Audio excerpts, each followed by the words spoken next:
अच्छा, मैं ये कह रहा था कि आज हमारा ये पहला सेशन है। एजाइल प्रोजेक्ट मैनेजमेंट का MPM 2 क्लास है। और ये सेशन जो है नेचुरली 2 हफ्ते पहले से स्टार्ट होना था। किसी वजह से हम इसको आज अपनी थर्ड वीक में स्टार्ट कर रहे हैं, लेकिन anyway we'll catch up for the 2 missing classes. आज हम स्टार्ट कर रहे हैं। संडे के संडे हमारी क्लास होगी मॉर्निंग। यस और सर। दो जो क्लासेस मजीद हमें मिलनी हैं वो मैं कोशिश करूंगा मिड टर्म से पहले पहले हमें मिल जाएं। नेचुरली संडे को नहीं मिल सकेंगी। मुमकिन है फ्राइडे को या थर्सडे, फ्राइडे को या सैटरडे को मिले। एनीवेज वो हम देखते हैं, वो हमारी मेकअप क्लासेस की तरफ चली जाएंगी। बट हम अपना सीक्वेंस जो है वो यहीं से स्टार्ट करते हैं। आज हमारा पहला लेक्चर है। Yes sir. अच्छा जी, मैं फॉर्मली आपको वेलकम करता हूँ इस कोर्स के ऊपर जेबिस्ट की तरफ से, जो कि PMI का ग्लोबल एक्रेडिटेशन सेंटर है। और ये जो प्रोग्राम है मास्टर इन प्रोजेक्ट मैनेजमेंट, ये भी एक्रेडिटेड है PMI से। और ये बहुत बड़े ऑनर की बात है कि ये पाकिस्तान की वाहिद यूनिवर्सिटी है जो PMI GAC का स्टेटस रखती है। और आपके दो प्रोग्राम्स MPM और MSPM दोनों रजिस्टर हो चुके हैं एज अ GAC प्रोग्राम्स। तो ये बिल्कुल इंटरनेशनल रिकग्निशन है आपकी। और आप लोगों को इस पे बड़ा प्राउड होना चाहिए। कोई और यूनिवर्सिटी, भले वो प्रोजेक्ट मैनेजमेंट ऑफर कर रही है या नहीं कर रही है, वो ये स्टेटस एंजॉय नहीं करती। जहां तक मेरा ताल्लुक है जी, मेरा नाम है, एक मिनट, सॉरी, मेरे ख्याल से स्लाइड इधर उधर होगी। मेरा नाम है सुहेल इकबाल। और I have been teaching with Zabist for quite some time, लेकिन पिछले चंद सालों से मैं बीच में से गायब हो गया था। अभी आई एम बैक अगेन। मैं तकरीबन 10-12 साल कॉन्टिन्यूसली विजिटिंग फैकल्टी में मैंने पढ़ाया है, मुख्तलिफ सब्जेक्ट्स पढ़ाए हैं, MPM को, MSPM को। और इस दफ़ा आप लोगों के साथ मेरा जो ताल्लुक बन रहा है वो एजाइल पढ़ाने के लिए बन रहा है। मैं एक और क्लास भी ले रहा हूँ MPM 1 की, प्रिंसिपल्स ऑफ प्रोजेक्ट मैनेजमेंट की। और आपके साथ मेरी एजाइल प्रोजेक्ट मैनेजमेंट की क्लास है। और आई एम रियली प्राउड कि ये दोनों कोर्सेज जो मुझे मिले हैं, ये बिल्कुल बुनियादी जो चीज़ें हैं प्रोजेक्ट मैनेजमेंट की उनको सेट करने के लिए हैं। आपने अभी बताया कि आप लोगों ने जो फंडामेंटल्स का सब्जेक्ट और प्रिंसिपल्स का सब्जेक्ट पढ़ा है, उनमें किसी हद तक थोड़ा बहुत इंट्रोडक्शन एजाइल का आपको मिल चुका है। उसी के ऊपर हम आगे बात करेंगे। आई एम सॉरी कि ये मेरा कार्ड यहाँ पे नज़र नहीं आ रहा। वो शायद जब हमने डिस्प्ले किया था तो आया था। तो एनीवेज जी, उसमें ये है कि I hold all the PMI certification. जितनी भी सर्टिफिकेशन PMI ने आज तक ऑफर की हैं, वो सब की सब मैं होल्ड करता हूँ। PMB का नाम तो आप लोगों ने सुना ही होगा। और भी हैं, प्रोग्राम मैनेजमेंट है, पोर्टफोलियो मैनेजमेंट है, रिस्क मैनेजमेंट है, स्केजुलिंग है। अलग अलग सर्टिफिकेशन हैं, ये तकरीबन 12 या 13 सर्टिफिकेशन हैं जो PMI की तरफ से हैं। और ये ओवर द इयर्स, पिछले 20 सालों में मैंने ये सब की सब एक्वायर की हैं।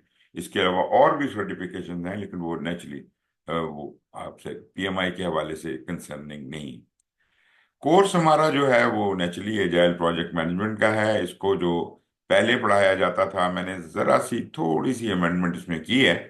और बेसिक फॉर्मेट वही है। तो इसके अंदर हम जो चीज़ें सर नज़र आ रही है ना आपको, ये स्लाइडें नज़र आ रही हैं कि नहीं आ रही हैं? यस सर, नजर आ रही हैं।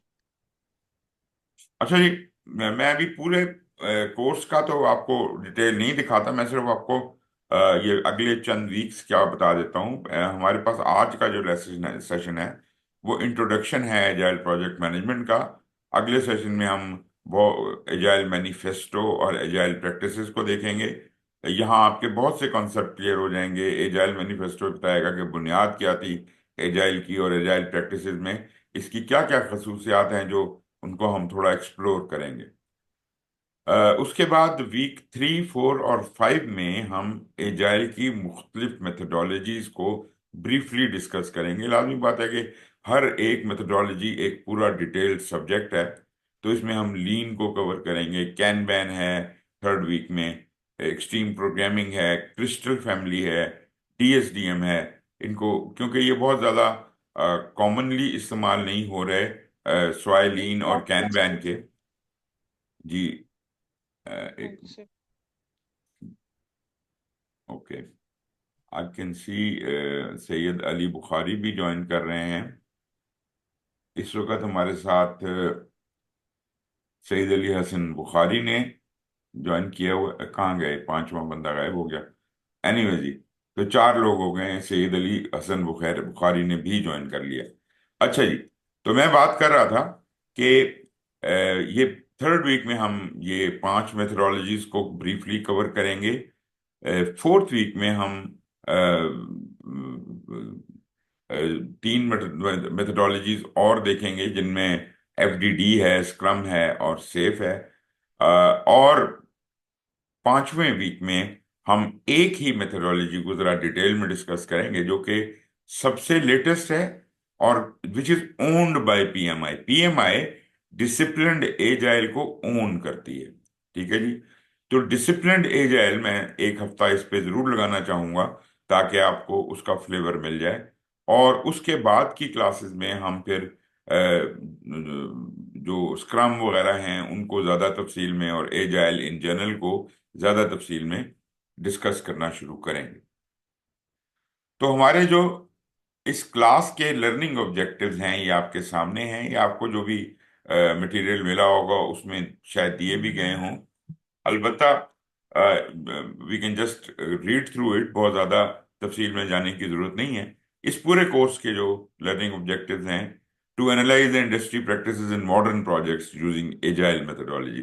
दुनिया भर में बेशक आप किसी भी फील्ड में प्रोजेक्ट मैनेजमेंट कर रहे हो, एजाइल मेथोडोलॉजीज जो हैं वो, ऑल्दो अभी मैं ये तो नहीं कह सकता कि सभी लोग एजाइल मेथड्स या मेथोडोलॉजीज इस्तेमाल कर रहे हैं, लेकिन बहुत तेजी से लोग कन्वर्ट हो रहे हैं एजाइल की तरफ इसके फायदों को देखते हुए, जो कि मैं आपको आगे आगे चलकर बयान भी करूंगा। To examine the most popular agile from frameworks, जो सबसे ज्यादा, बहुत से मेथोडोलॉजीज हैं, जौन सा फ्रेमवर्क सबसे ज्यादा मशहूर है, मिसाल के तौर पे scrum, and learn how they align with traditional project management.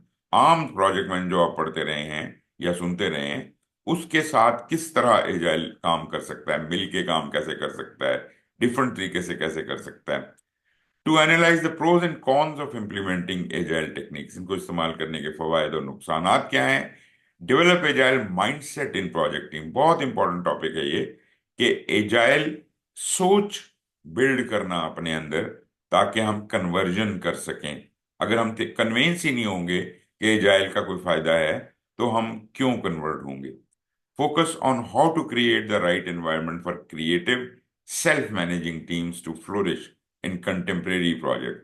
आगे चल के मैं बताऊंगा ये सेल्फ मैनेजमेंट क्या है, सेल्फ ऑर्गेनाइजेशन क्या है, क्रिएटिविटी का इस्तेमाल सुना होगा आपने, ये एजाइल में इतना ज्यादा क्यों है, इन सब पे हम तफसील से बातचीत करेंगे।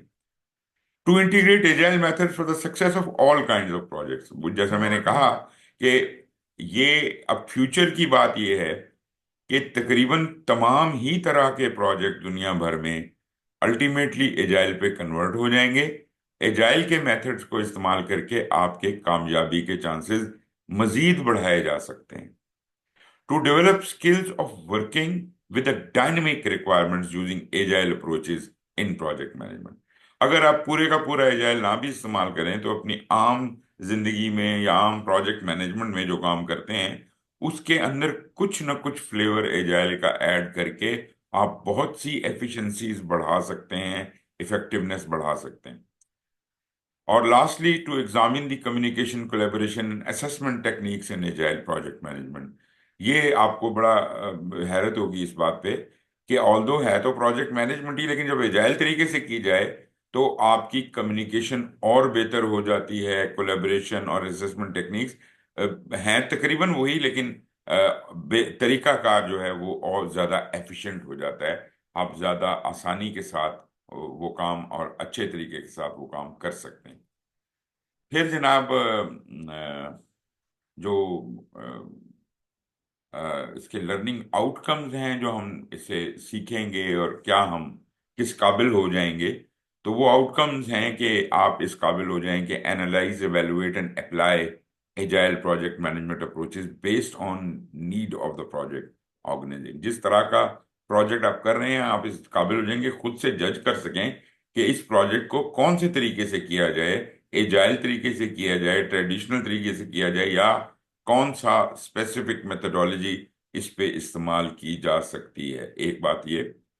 दूसरा, exhibit the implementation and integration of core PM functions of project initiation planning, जो हम पढ़ते आए हैं आपको, मॉनिटरिंग एंड कंट्रोल वगैरह, उनका एजाइल फ्रेमवर्क से कैसे ताल्लुक बनता है, उसके अंदर स्केजुलिंग कैसे होती है, रिसोर्स कैसे एलोकेट होते हैं, फोरकास्टिंग कैसे होती है। ओके जी। इस्मा इम्तियाज भी ज्वाइन कर रही है और दोबारा ज्वाइन कर रही हैं। थर्ड जो पॉइंट है लर्निंग आउटकम्स का वो ये है कि demonstrate the possibilities and methods of working with appropriate software tool. अब लाजिम बात है कि सॉफ्टवेयर टूल तो हम पहले भी प्रोजेक्ट मैनेजमेंट भी इस्तेमाल करते थे, लेकिन एजाइल तो है ही इसकी बर्थ ही सॉफ्टवेयर इंडस्ट्री से हुई है। तो एजाइल प्रोजेक्ट मैनेजमेंट में तो बहुत ज़बरदस्त टूल्स अवेलेबल हैं मार्केट में, और जब आप अपने आम प्रोजेक्ट्स के ऊपर भी इस्तेमाल करेंगे तो वो टूल्स आपको बहुत ज्यादा हेल्प करेंगे। उसकी बिल्कुल पॉसिबिलिटी मौजूद है। फिर develop competencies to work with the changing requirements and prioritising them using agile method. अब एजाइल की खसूसियत ये है कि बदलते हुई हालात में, जहां पे जनाब रिक्वायरमेंट्स आपकी रोजाना की बुनियाद पे बदल रही हों, और आम प्रोजेक्ट मैनेजर जो ट्रेडिशनल तरीके से काम कर रहा है उसके लिए तो तकरीबन नामुमकिन हो जाएगा कि ऐसे प्रोजेक्ट जिसके अंदर रोजाना ही रिक्वायरमेंट बदल जाएं, वो हाथ छोड़ के बैठ जाएगा। एजाइल वाला कंफर्टेबल हो जाता है, वो चेंज को एक्सेप्ट करता है, वो चेंज को वेलकम करता है। उसने अपना तरीका कार ही ऐसा बना लिया है, मतलब उसने फिर लफ्ज लिखा हुआ है प्रायोरिटाइजेशन, प्रायोरिटाइज कर लेता है वो अपने काम को कि जो जो अब तक बताया गया है उसमें से कस्टमर के पॉइंट ऑफ व्यू से कौन सी चीजें सबसे ज्यादा इंपॉर्टेंट हैं। वो जो सबसे ज्यादा इंपॉर्टेंट चीजें हैं, जो सबसे ज्यादा वैल्यू जनरेट करेंगी, वो पहले देना शुरू कर देता है। तो ये आप इस काबिल हो जाएंगे कि आपकी कॉम्पिटेंसीज इस हद तक हो जाएंगी कि आप बदलती हुई रिक्वायरमेंट्स में चीजों को प्रायोरिटाइज करके एजाइल मेथड से अपनी प्रोजेक्ट मैनेजमेंट कर सकें। Last but not the least, exhibit the essential ethical values, जो कि शायद आपने पहले भी पढ़ी हो, प्रिंसिपल्स में पढ़ी हो, फंडामेंटल्स में पढ़ी हो। तो एथिकल वैल्यूज और प्रोफेशनल कंडक्ट आपका क्या होना चाहिए as an agile project manager while specially working on rapid action development project. ये बहुत मजे की बात है कि एक तो आप तेजी से, मतलब फास्ट पेस के ऊपर काम कर रहे हैं, और फिर भी आप एथिक्स और प्रोफेशनल बिहेवियर को नहीं छोड़ रहे, उनके ऊपर कायम है। अब जैसा कि मैंने बताया कि ये जो पीएमआई है, पीएमआई ने बाकायदा ट्रेडिशनल प्रोजेक्ट मैनेजमेंट को तो वो ओन करते ही करते थे।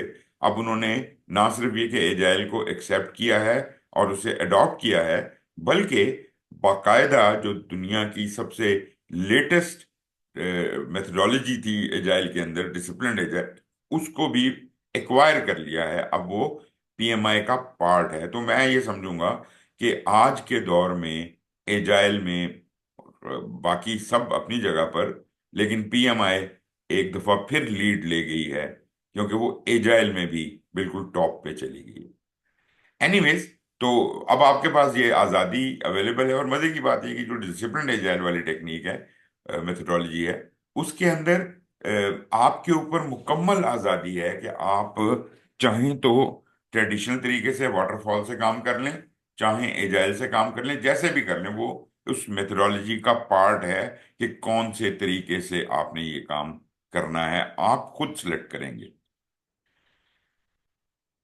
खैर जी, ये तो हो गया लर्निंग आउटकम्स। तो पहला लेसन है इंट्रोडक्शन टू एजाइल। अब जनाब हमारे पास जो लोग मौजूद हैं, टोटल 4 लोग हैं। इट इज़ वेरी कन्वीनियंट कि अगर हम क्विकली कोई थोड़ा सा इंट्रोडक्शन आप सबका ले लें। मैं तो अपना इंट्रोडक्शन तकरीबन दे चुका हूँ, कोई क्वेश्चन हो तो मैं उनका भी जवाब दे दूंगा। तो स्टार्ट करते हैं जी। Brief introduction from Aqeel Aqeel Ayub. जी Aqeel.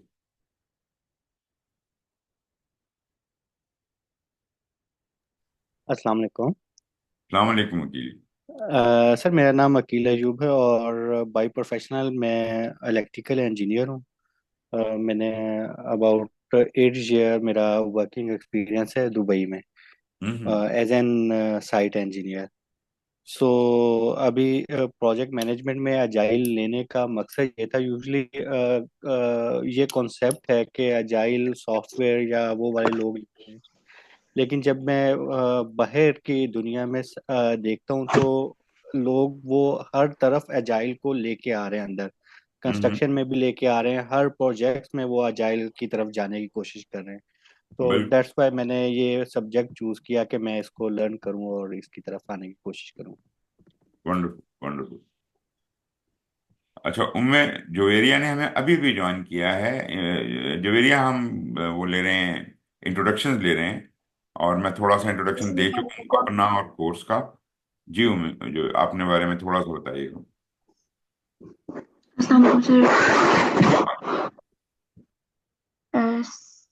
Sir, actually, I'm doing pursuing my career as a project manager. Like I'm doing job in an software house. और अभी प्रोजेक्ट मैनेजमेंट पीएमपी करने का मकसद भी यही था कि थोड़ा सा मैं इस अपनी करियर के अंदर एक्सेल कर सकूं। और एजाइल इस वजह से लिया क्योंकि मैं एक सॉफ्टवेयर हाउस में ऑलरेडी काम कर रही हूँ और वैसे भी एजाइल मेथोडोलॉजी जो है वो होती है और परस्यू होती है। और साथ साथ जो है बाकी जैसे अभी आप कह रहे थे बाकी जितने भी हम लोग काम करते हैं, जितनी भी चीज़ें परस्यू करते हैं, सब में एजाइल जो है वो काफ़ी ज़्यादा इन है आजकल। बिल्कुल बिल्कुल। जबरदस्त जी। नेक्स्ट हैं अरसलान जावेद, आप अपना इंट्रोडक्शन देंगे थोड़ा सा। वालेकुम सर। वाले। सर मैं कंप्यूटर इंजीनियर हूँ बाय बैकग्राउंड, और for 2 years I am acting working as implementation consultant and engineer in a software company. Okay. तो डे टू डे हम एजाइल की ही मेथोडोलॉजी यूज़ कर रहे होते हैं अपने प्रोजेक्ट्स में। तो आई थिंक ये सब्जेक्ट काफ़ी हेल्प करेगा मुझे, इसलिए आई अप फॉर इट। जबरदस्त। और ठीक हो गया जी। अरसलान भी हो गए। कौन रह गया जी? मैं सॉरी, थोड़ा सा कंफ्यूज हो गया हूँ। सर आ अस्सलाम जाते हैं। जी जी बोलिए। सर अस्सलाम वालेकुम सर। मैं बाय प्रोफेशन एन आर्किटेक्ट हूँ। और एजाइल करने का मकसद ये था कि जब फर्स्ट सेमेस्टर में हम क्लासेस ले रहे थे तो ये काफ़ी मुझे इंटरेस्टिंग लगता था कि आप जो है वो रिक्वायरमेंट्स को लेकर उन पे एक्शन ले रहे हैं इन स्प्रिंट्स। तो दैट्स व्हाई आई ओप्ट। और फिर then I got to know कि आप पढ़ा रहे हैं और आपके बारे में काफ़ी वो इन चीज़ें भी सुनी हैं कि आप माशाल्लाह बहुत like you have hold on this thing. तो इसलिए भी फिर बहुत ज़्यादा इंटरेस्ट था कि आपसे पढूं ये चीज़। Thank you. और आखिर में जनाब हमारे पास जो 5वें नंबर में है सैयद अली हसन बुखारी। जी, बुखारी जी साहब। सर। वालेकुम सलाम। सर मेरा नाम अली हसन है। मैंने बेसिकली अकाउंट्स एंड फाइनेंस में पढ़ा हुआ है यूनिवर्सिटी ऑफ लाहौर से। और अच्छा। लास्ट और लास्ट तकरीबन 1 ईयर से मैं डेवलपमेंट सेक्टर में हूँ सर। अम, आपका रजिस्ट्रेशन नंबर क्या है? सर मेरे 2 3 सर मैं आपको ज़रा बताता हूँ अपना एग्जैक्ट ज़रा। इधर चैट में लिख दीजिएगा, चैट में लिख एग्जैक्ट मैं दीजिए। आपको अपना ज़रा टाइप कर देता हूँ। अच्छा, while we are taking this मैं जरा थोड़ा आप लोगों की जी जी अटेंडेंस भी लगाता जाऊं। अरसलान जावेद भी प्रेजेंट हैं। आयशा नहीं आई। और उम्मे जवेरिया भी प्रेजेंट हैं। तो ये मैंने प्रेजेंट लगा दिए जी। वकील अयूब, उम्मे जवेरिया, अरसलान जावेद और इसमा इम्तियाज राठौर और जी सर। सैयद अली हसन बुखारी। जी सर 2384171 मेरा रजिस्ट्रेशन नंबर है सर। 84171। जी सर। 1 मिनट में जरा लिख रहा हूँ। Two three. 2384171। ठीक हो गया जी। Just give me 1 more minute ताकि मैं आपका रिकॉर्ड अपडेट भी कर दूं।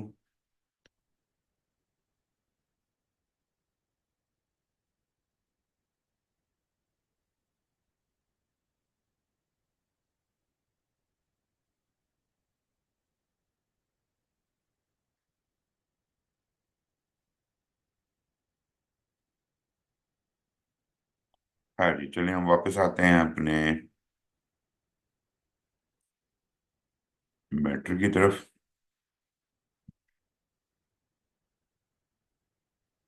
ओके, आप लोगों को स्लाइडें नजर आ रही हैं अभी दोबारा? Yes sir. ओके। अच्छा, आपको पता है कि यस आपको सर। के अंदर आप बिल्कुल पता हैंड भी रेज कर सकते हैं और थम्स अप भी कर सकते हैं, उसे बता सकते हैं। तो अगर आप उस वक्त ना बोलना चाहें, वैसे अदरवाइज अगर आप बोलना चाहें तो स्पीकर अवेलेबल है, आप बोल सकते हैं। ओके, तो इसका मतलब है स्लाइडें भी आ रही हैं, आवाज भी आपको आ रही है। तो अब आते हैं अपने लेसन नंबर 1 की तरफ। और इसके अंदर मैं बहुत ज्यादा चीजें कॉम्प्लिकेट नहीं करूंगा। हम बिल्कुल बेसिक क्वेश्चंस उठाएंगे। पहला तो ये कि एजाइल है क्या भला। दूसरा, एजाइल और ट्रेडिशनल प्रोजेक्ट मैनेजमेंट के दरमियान क्या फर्क है। और तीसरा, हमें क्यों एजाइल तरीके से काम करना चाहिए। तो ये बेसिक 3 सवाल हैं। वैसे तो और भी बड़े चीज बनते हैं, कंपैरिजन बनता है, वो भी हम इसमें डिस्कस करेंगे। इसलिए मैंने बहुत ज़्यादा टॉपिक नहीं रखे। एजाइल और ट्रेडिशनल प्रोजेक्ट मैनेजमेंट के दरमियान जब फर्क करेंगे तो उनका कंपैरिजन भी कर लेंगे, कौन अच्छा है कौन बुरा है वो भी देख लेंगे। तो ये सब चीज़ें हैं। तो इस लेसन का जो लर्निंग ऑब्जेक्टिव जो है, वो खैर इसको छोड़ दें, वो वाजे हो जाएगा। तो एजाइल क्या चीज़ है जी, पहला टॉपिक जो है वो है। अगर आप डिक्शनरी में चेक करें, एनसाइक्लोपीडिया में चेक करें, तो कुछ इस तरह की आपको एजाइल की डेफिनेशन मिलेगी। Naturally they are not really talking about the agile project management. Agile का लफ्ज जो है उसका मतलब है able to move quickly and easily. मतलब ये जिसे कहते हैं ना, स्पेसिफिकली, जैसे एग्जांपल दी हुई है, Ruth was as agile as a monkey. वो इतनी फ्लेक्सिबल थी, या जो भी मतलब, बिल्कुल बंदर की तरह दरख्तों पे चढ़ना छलांगे मारना, वेरी फ्लेक्सिबल। तो वो एक तो फ्लेक्सिबिलिटी है, एक तेजी है, और एक moving quickly and easily, comfort के साथ आप इधर उधर मूव कर सकें। मतलब आप हाईली एडॉप्टेबल हैं। ठीक है जी। तो इजीली आप किसी भी हालात के साथ सेट हो जाते हैं और उसको कर सकते हैं। एजाइल से मिलते जुलते अल्फाज जो हैं, वो मोबाइल हो सकता है, लिथ हो सकता है, ये बहुत से अल्फाज यहाँ पे लिखे गए हैं। Alert, sharp, acute, clever, shrewd, बहुत से मिलते जुलते जो पॉजिटिव सिमिलैरिटीज हैं वो हो सकती हैं। और अपोजिट्स इसके हो सकते हैं क्लमजी, स्टिफ, स्लो, डल वगैरह। तो एजाइल का मतलब ऐसे तो शायद सभी को पता होगा, लेकिन चूंकि आजकल एजाइल सिर्फ सॉफ्टवेयर या प्रोजेक्ट मैनेजमेंट के पॉइंट ऑफ व्यू से ज्यादा सुनने में आ रहा है, तो शायद कुछ लोगों को एजाइल का अंग्रेजी का जो लफ्जी मानी है वो ना समझ आया हो, ना पता हो। तो मैं वो चीज़ आपको यहाँ पे दिखा दी है। तो एजाइल मेथड बजाते खुद क्या, मतलब बजाते खुद पूरा एजाइल मेथड की बात कर रहा हूं। ये प्रोजेक्ट मैनेजमेंट का एक तरीका है जिसको इनिशियली, जैसे मैंने आपको बताया था, कि सॉफ्टवेयर इंडस्ट्री ने इस्तेमाल किया सॉफ्टवेयर डेवलपमेंट पर्पजेज के लिए, और इसकी इजाद भी वहीं हुई थी। मगर अब हम ये समझते हैं, और पीएमआई भी ये समझती है, कि ये हर चीज में, पूरी दुनिया में एप्लीकेबल है। That is characterized by the division of task into short phases। कामों को छोटे छोटे टुकड़ों में बांट लिया जाता है। वैसे तो हम खास तौर पे यहाँ पर एजाइल में लफ्ज फेजेस इस्तेमाल नहीं करते, क्योंकि फेजेस की जो बुनियादी डेफिनेशन है वो जरा डिफरेंट है। लेकिन एक तरह से ये वो टुकड़े हैं काम के, लेकिन टुकड़े इसके बहुत छोटे छोटे होते हैं, बहुत ही छोटे छोटे। आम तौर पे अगर आप एक ट्रेडिशनल प्रोजेक्ट की फेजेस बताएं, तो क्या ख्याल है इसमें कितनी फेजेस हो सकती हैं किसी एक प्रोजेक्ट की? आम तौर पे ट्रेडिशनल प्रोजेक्ट मैनेजमेंट की बात कर रहा हूं। जब उसकी फेजेस बनाते हैं तो कितनी फेजेस सर बनाना फाइव पसंद फाइव करेंगी? Phases 5 phases। 5 क्या होंगी? Initiation. Sir 5 phases I think जी, ट्रेडिशनल वो में। नाम बोलिए, नाम बोलिए। सर पहले इनिशिएशन आ जाएगा, फिर planning, monitoring and control, testing and closing. Okay. क्या आप सब लोग इस बात से मुत्तफिक हैं जो इन्होंने कही? अरसलान? Yes sir. यही 5 होती हैं सर बेसिकली वाटरफॉल ट्रेडिशनल में। हम्म। सर एग्जीक्यूशन मिसिंग था। जी। Any difference of opinion? anyone can raise hand and speak. Saeed Ali Hasan, आप भी यही समझते हैं? जी सर। हम्म। मुझे इख्तलाफ है भाई। आप लोग जो बात कर रहे हैं, मुझे तो उससे शदीद इख्तलाफ है। ये जो चीजें आप बता रहे हैं, initiation, planning, execution, monitoring and control, closing, ये कतअन प्रोजेक्ट की फेजेस नहीं हैं। और अगर आपको यही बात समझ आई है तो गलत समझ आई है। बराए मेहरबानी अपने आप को करेक्ट कर लें। कैन समवन जी सर। Add to it? जी अस्मा। नहीं सर, एक्चुअली मैं जानना चाह रही हूँ कि क्या है एक्चुअल में। ओके। आप मतलब मैं समझता हूँ कि हो सकता है किसी ने आपको पढ़ाया हो ऐसे इसको। अक्सर लोग ये कंफ्यूजन करते हैं, नहीं पता होता लोगों को। क्या किसी ने पढ़ाया है आपको कि ये फेजेस हैं?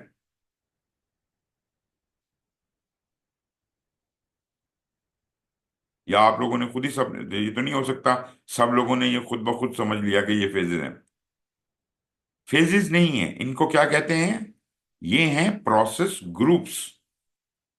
Process groups. और ये यूनिवर्सल हैं। मतलब दुनिया का कोई भी प्रोजेक्ट हो, उसमें जितने भी काम करने होते हैं, जो जो भी प्रोसेसेस करनी होती हैं, उनको इन 5 ग्रुप्स में, इन 5 बास्केट्स में डाला जा सकता है। कुछ काम तो होते हैं इनिशिएशन के, कुछ होते हैं प्लानिंग के, कुछ होते हैं एग्जीक्यूशन के, कुछ होते हैं मॉनिटरिंग एंड कंट्रोल के, और कुछ होते हैं क्लोजिंग के। बस इसकी यही हैसियत है। इसका कतन ये फेजेस नहीं है। इसकी 2 वजह बताऊंगा आपको। पहली बात तो ये है कि phases are supposed to be generally sequential in nature। आप कहेंगे ये भी तो सीक्वेंस है, पहले इनिशिएशन होती है, फिर प्लानिंग होती है, फिर एग्जीक्यूशन होती है, फिर मॉनिटरिंग एंड कंट्रोल होती है, फिर क्लोजिंग होती है। क्या आप इस बात से इत्तेफाक करते हैं कि इस पांचों प्रोसेस ग्रुप्स, जो कि मैं फेजेस नहीं कह रहा, ये सीक्वेंशियल इन नेचर हैं? ऐसा ही है सर कि नहीं है? सर ऐसा ही है। Yes sir. ओके। अब मैं आपसे एक सवाल करूंगा। मुझे ये बताइए कि जब तक इनिशिएशन नहीं होती आप प्लानिंग नहीं कर सकते? सर ये सब आगे पैरेलल चल सकते हैं, मॉनिटरिंग भी आपके एग्जीक्यूशन के साथ साथ चल रही होती है। जब प्लानिंग अभी खत्म नहीं हुई, फाइनल नहीं हुई, क्या आप एग्जीक्यूशन में दाखिल नहीं हो सकते? कर सकते हैं। एग्जीक्यूशन के दौरान मॉनिटरिंग एंड कंट्रोल किए बगैर काम ही नहीं होगा।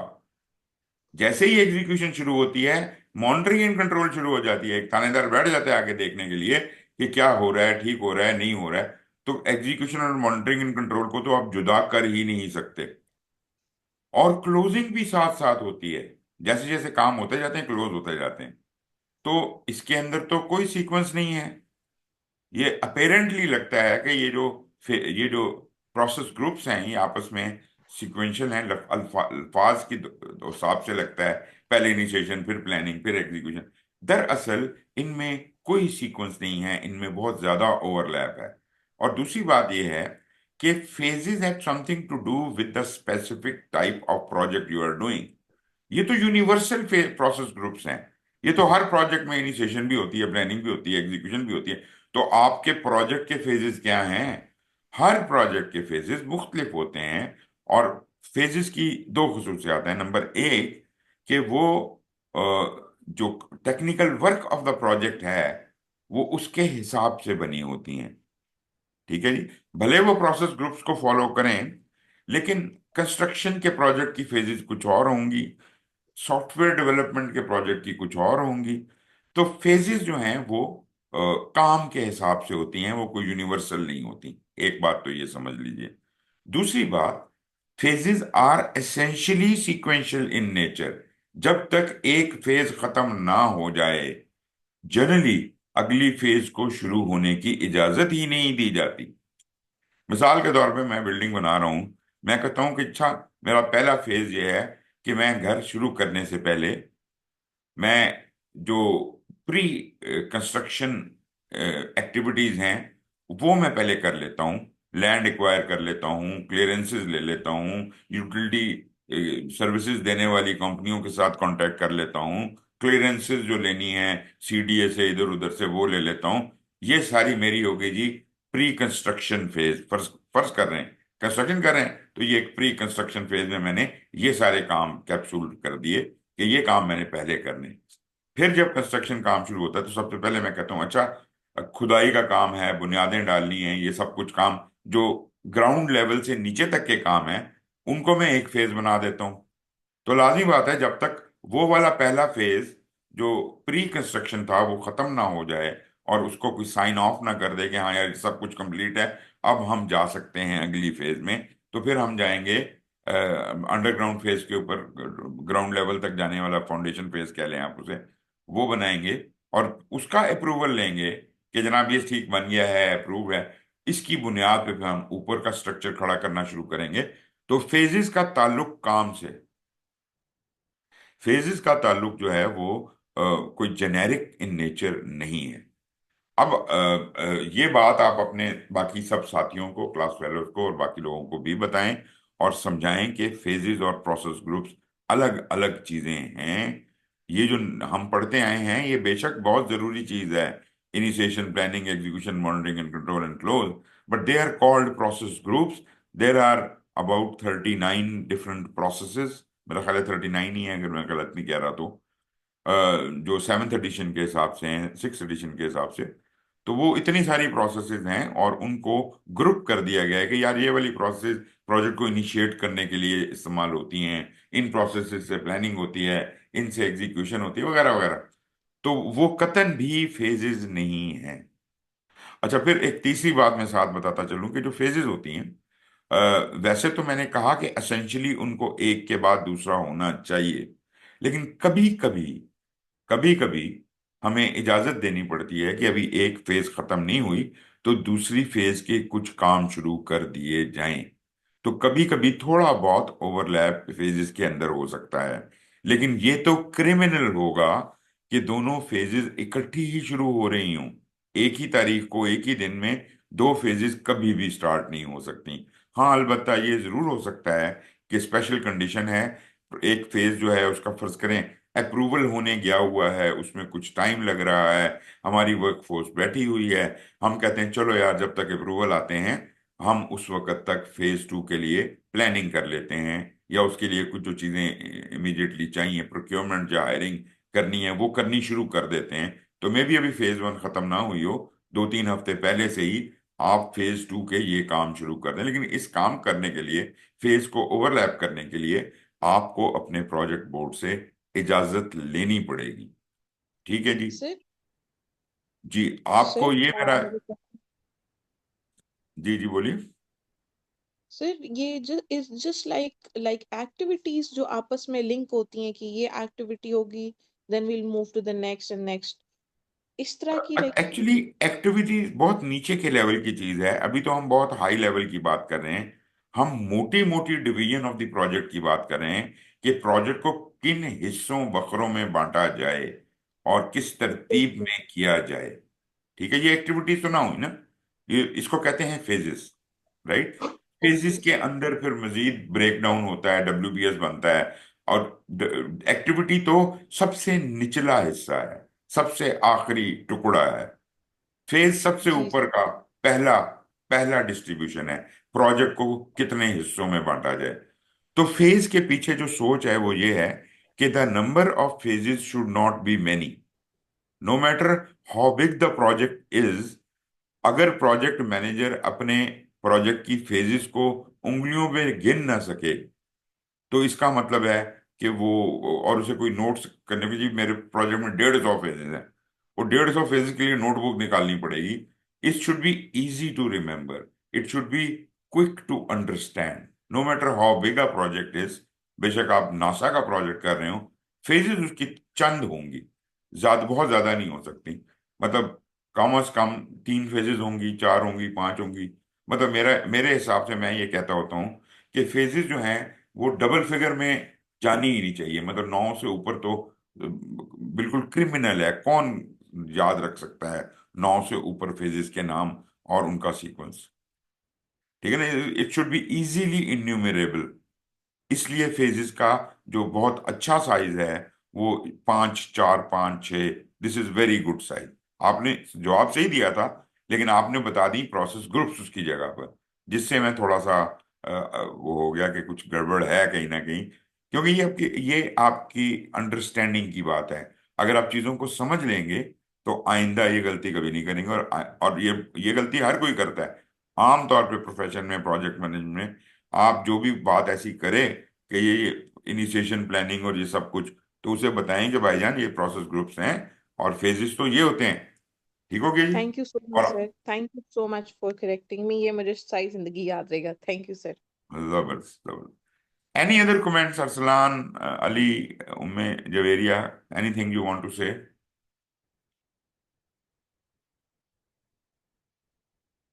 ओके, आगे चलते हैं जी।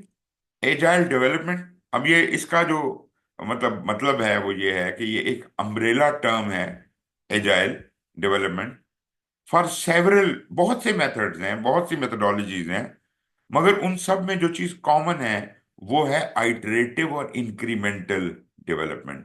अब वो सॉफ्टवेयर का लफ्ज लिखा है क्योंकि ये टेक्नोलॉजी सॉफ्टवेयर इंडस्ट्री से निकल के आई है, तो इसको ज्यादातर जो पुराने पुराने रेफरेंसेस हैं वो लफ्ज सॉफ्टवेयर इस्तेमाल करते हैं। आप इग्नोर कर दीजिए। आप ये कहें जो भी कोई प्रोजेक्ट की डेवलपमेंट मेथडोलॉजी है, वो अगर आइटरेटिव और इंक्रीमेंटल होगी या इंक्रीमेंटल होगी, वो एजाइल होगी। और ये एक नहीं है, इस तरह के बहुत ज्यादा मेथड्स अवेलेबल हैं जो हम डिस्कस करेंगे। वो 40 से ज्यादा मेथड हैं, उनमें से हम जो चीदा चीदा हैं उनको अपनी क्लास में डिस्कस करेंगे। तो जनाब, जब ये एजाइल का लफ्ज इस्तेमाल किया जाए, कोई एक स्क्रम नहीं है, कोई एक मेथड नहीं है।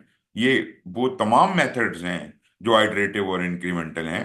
और नेचुरली उनकी बुनियाद आपको अक्सर रेफरेंस मिलेगा सॉफ्टवेयर की तरफ।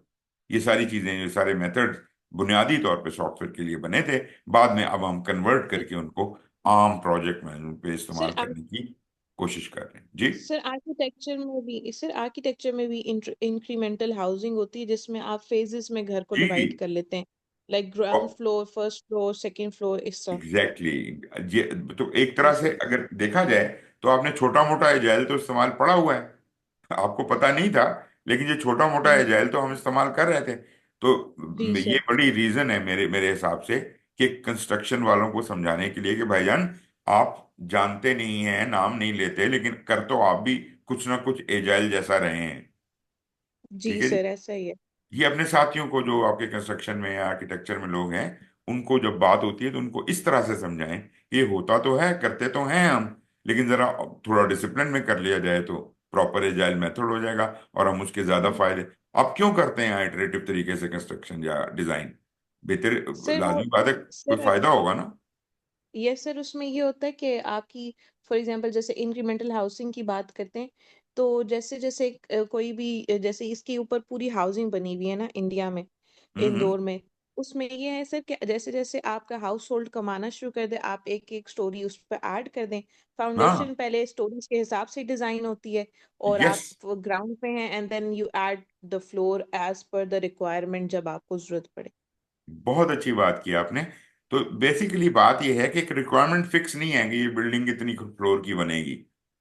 मतलब ये बड़ी जी अजीब सर। बात है आम प्रोजेक्ट मैनेजमेंट वालों के लिए कि यार ये क्या बात हुई है, आपने रिक्वायरमेंट ही चेंज कर दी। वो कह रहा है कि ये बाद में देखेंगे कि बिल्डिंग कितनी बड़ी बनेगी, कितनी फ्लोरें होंगी, मगर हमने बस एक बना दिया है। अब जनाब उसके ऊपर आप जो जो जो बताते जाएंगे हम बनाते जाएंगे। So this is agile. थोड़ा मुज़क्का खेज तो लगता है, लेकिन आज की जरूरत है, आज की जरूरत है एजाइल। बदलती हुई, तेजी से बदलती हुई डेवलपमेंट है, सिचुएशन है, टेक्नोलॉजी है, और आपने उसके साथ चलना है। तो ये तो हमें करना पड़ेगा। तो ये एक बहुत जबरदस्त रीजन आ गई हमारे सामने कि क्यों एजाइल डेवलपमेंट की जरूरत है। अच्छा जी, बहुत से मेथड हैं जो मैं सिर्फ इधर मेथडोलॉजीज जो आपको एक छोटी सी लिस्ट दिखाना चाहता हूँ। ये कोई हतमी लिस्ट नहीं है। लाजमी बात है कि ये चीज़ें हम डिस्कस करेंगे, लेकिन ये हतमी लिस्ट नहीं है। ये तो अगर आप ढूंढने निकलें तो कोई 40 से ज़्यादा मेथड इस वक्त मार्केट में कर रहे हैं। मगर ये हिस्टोरिकली टिल टुडे जो मोटे मोटे बड़े बड़े मेथड हैं वो ये आपके सामने लिखे हुए हैं। एक चीज, ये जो सॉफ्टवेयर इंडस्ट्री में प्रोग्रामिंग करते हैं, तो उसमें उन्होंने कहा जी एक्सट्रीम प्रोग्रामिंग, जल्दी प्रोग्रामिंग, तेजी के साथ प्रोग्रामिंग, एक्सट्रीम प्रोग्रामिंग, कि जनाब जल्दी से काम हो जाए। खैर, इसको मैं ऐसे ही डिफाइन करूंगा, आगे मैं बात नहीं करता। स्क्रम एक बहुत ही आसान एजाइल तरीका है, बहुत ही आम फहम, आसान तरीन। इसको हम कहते हैं light weight method, so easy to understand कि कोई गधा भी स्क्रम इस्तेमाल करने काबिल हो जाए। और ये सबसे ज्यादा मशहूर है। ये जितने मेथड लिखे हुए हैं, इन सब में मार्केट में ज्यादातर लोग, more than 50% people are all using scrum. Crystal एक और मेथड है जो Yes, कि sir, that's बहुत, true. जी जी,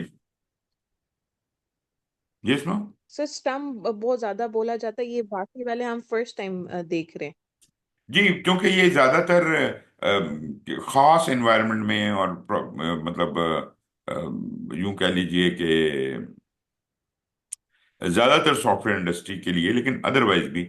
लेकिन अब जो नया नया नया दौर आ रहा है ना, अब जैसे ये आखिरी वाले आप देखें दो, स्केल्ड एजाइल फ्रेमवर्क, ये बिल्कुल आज के दौर की नई चीज है, बहुत मशहूर है। इसकी सर्टिफिकेशन कर लें तो आपको बड़े आराम से नौकरी मिल जाती है, डीएडी है, बिल्कुल ही लेटेस्ट है।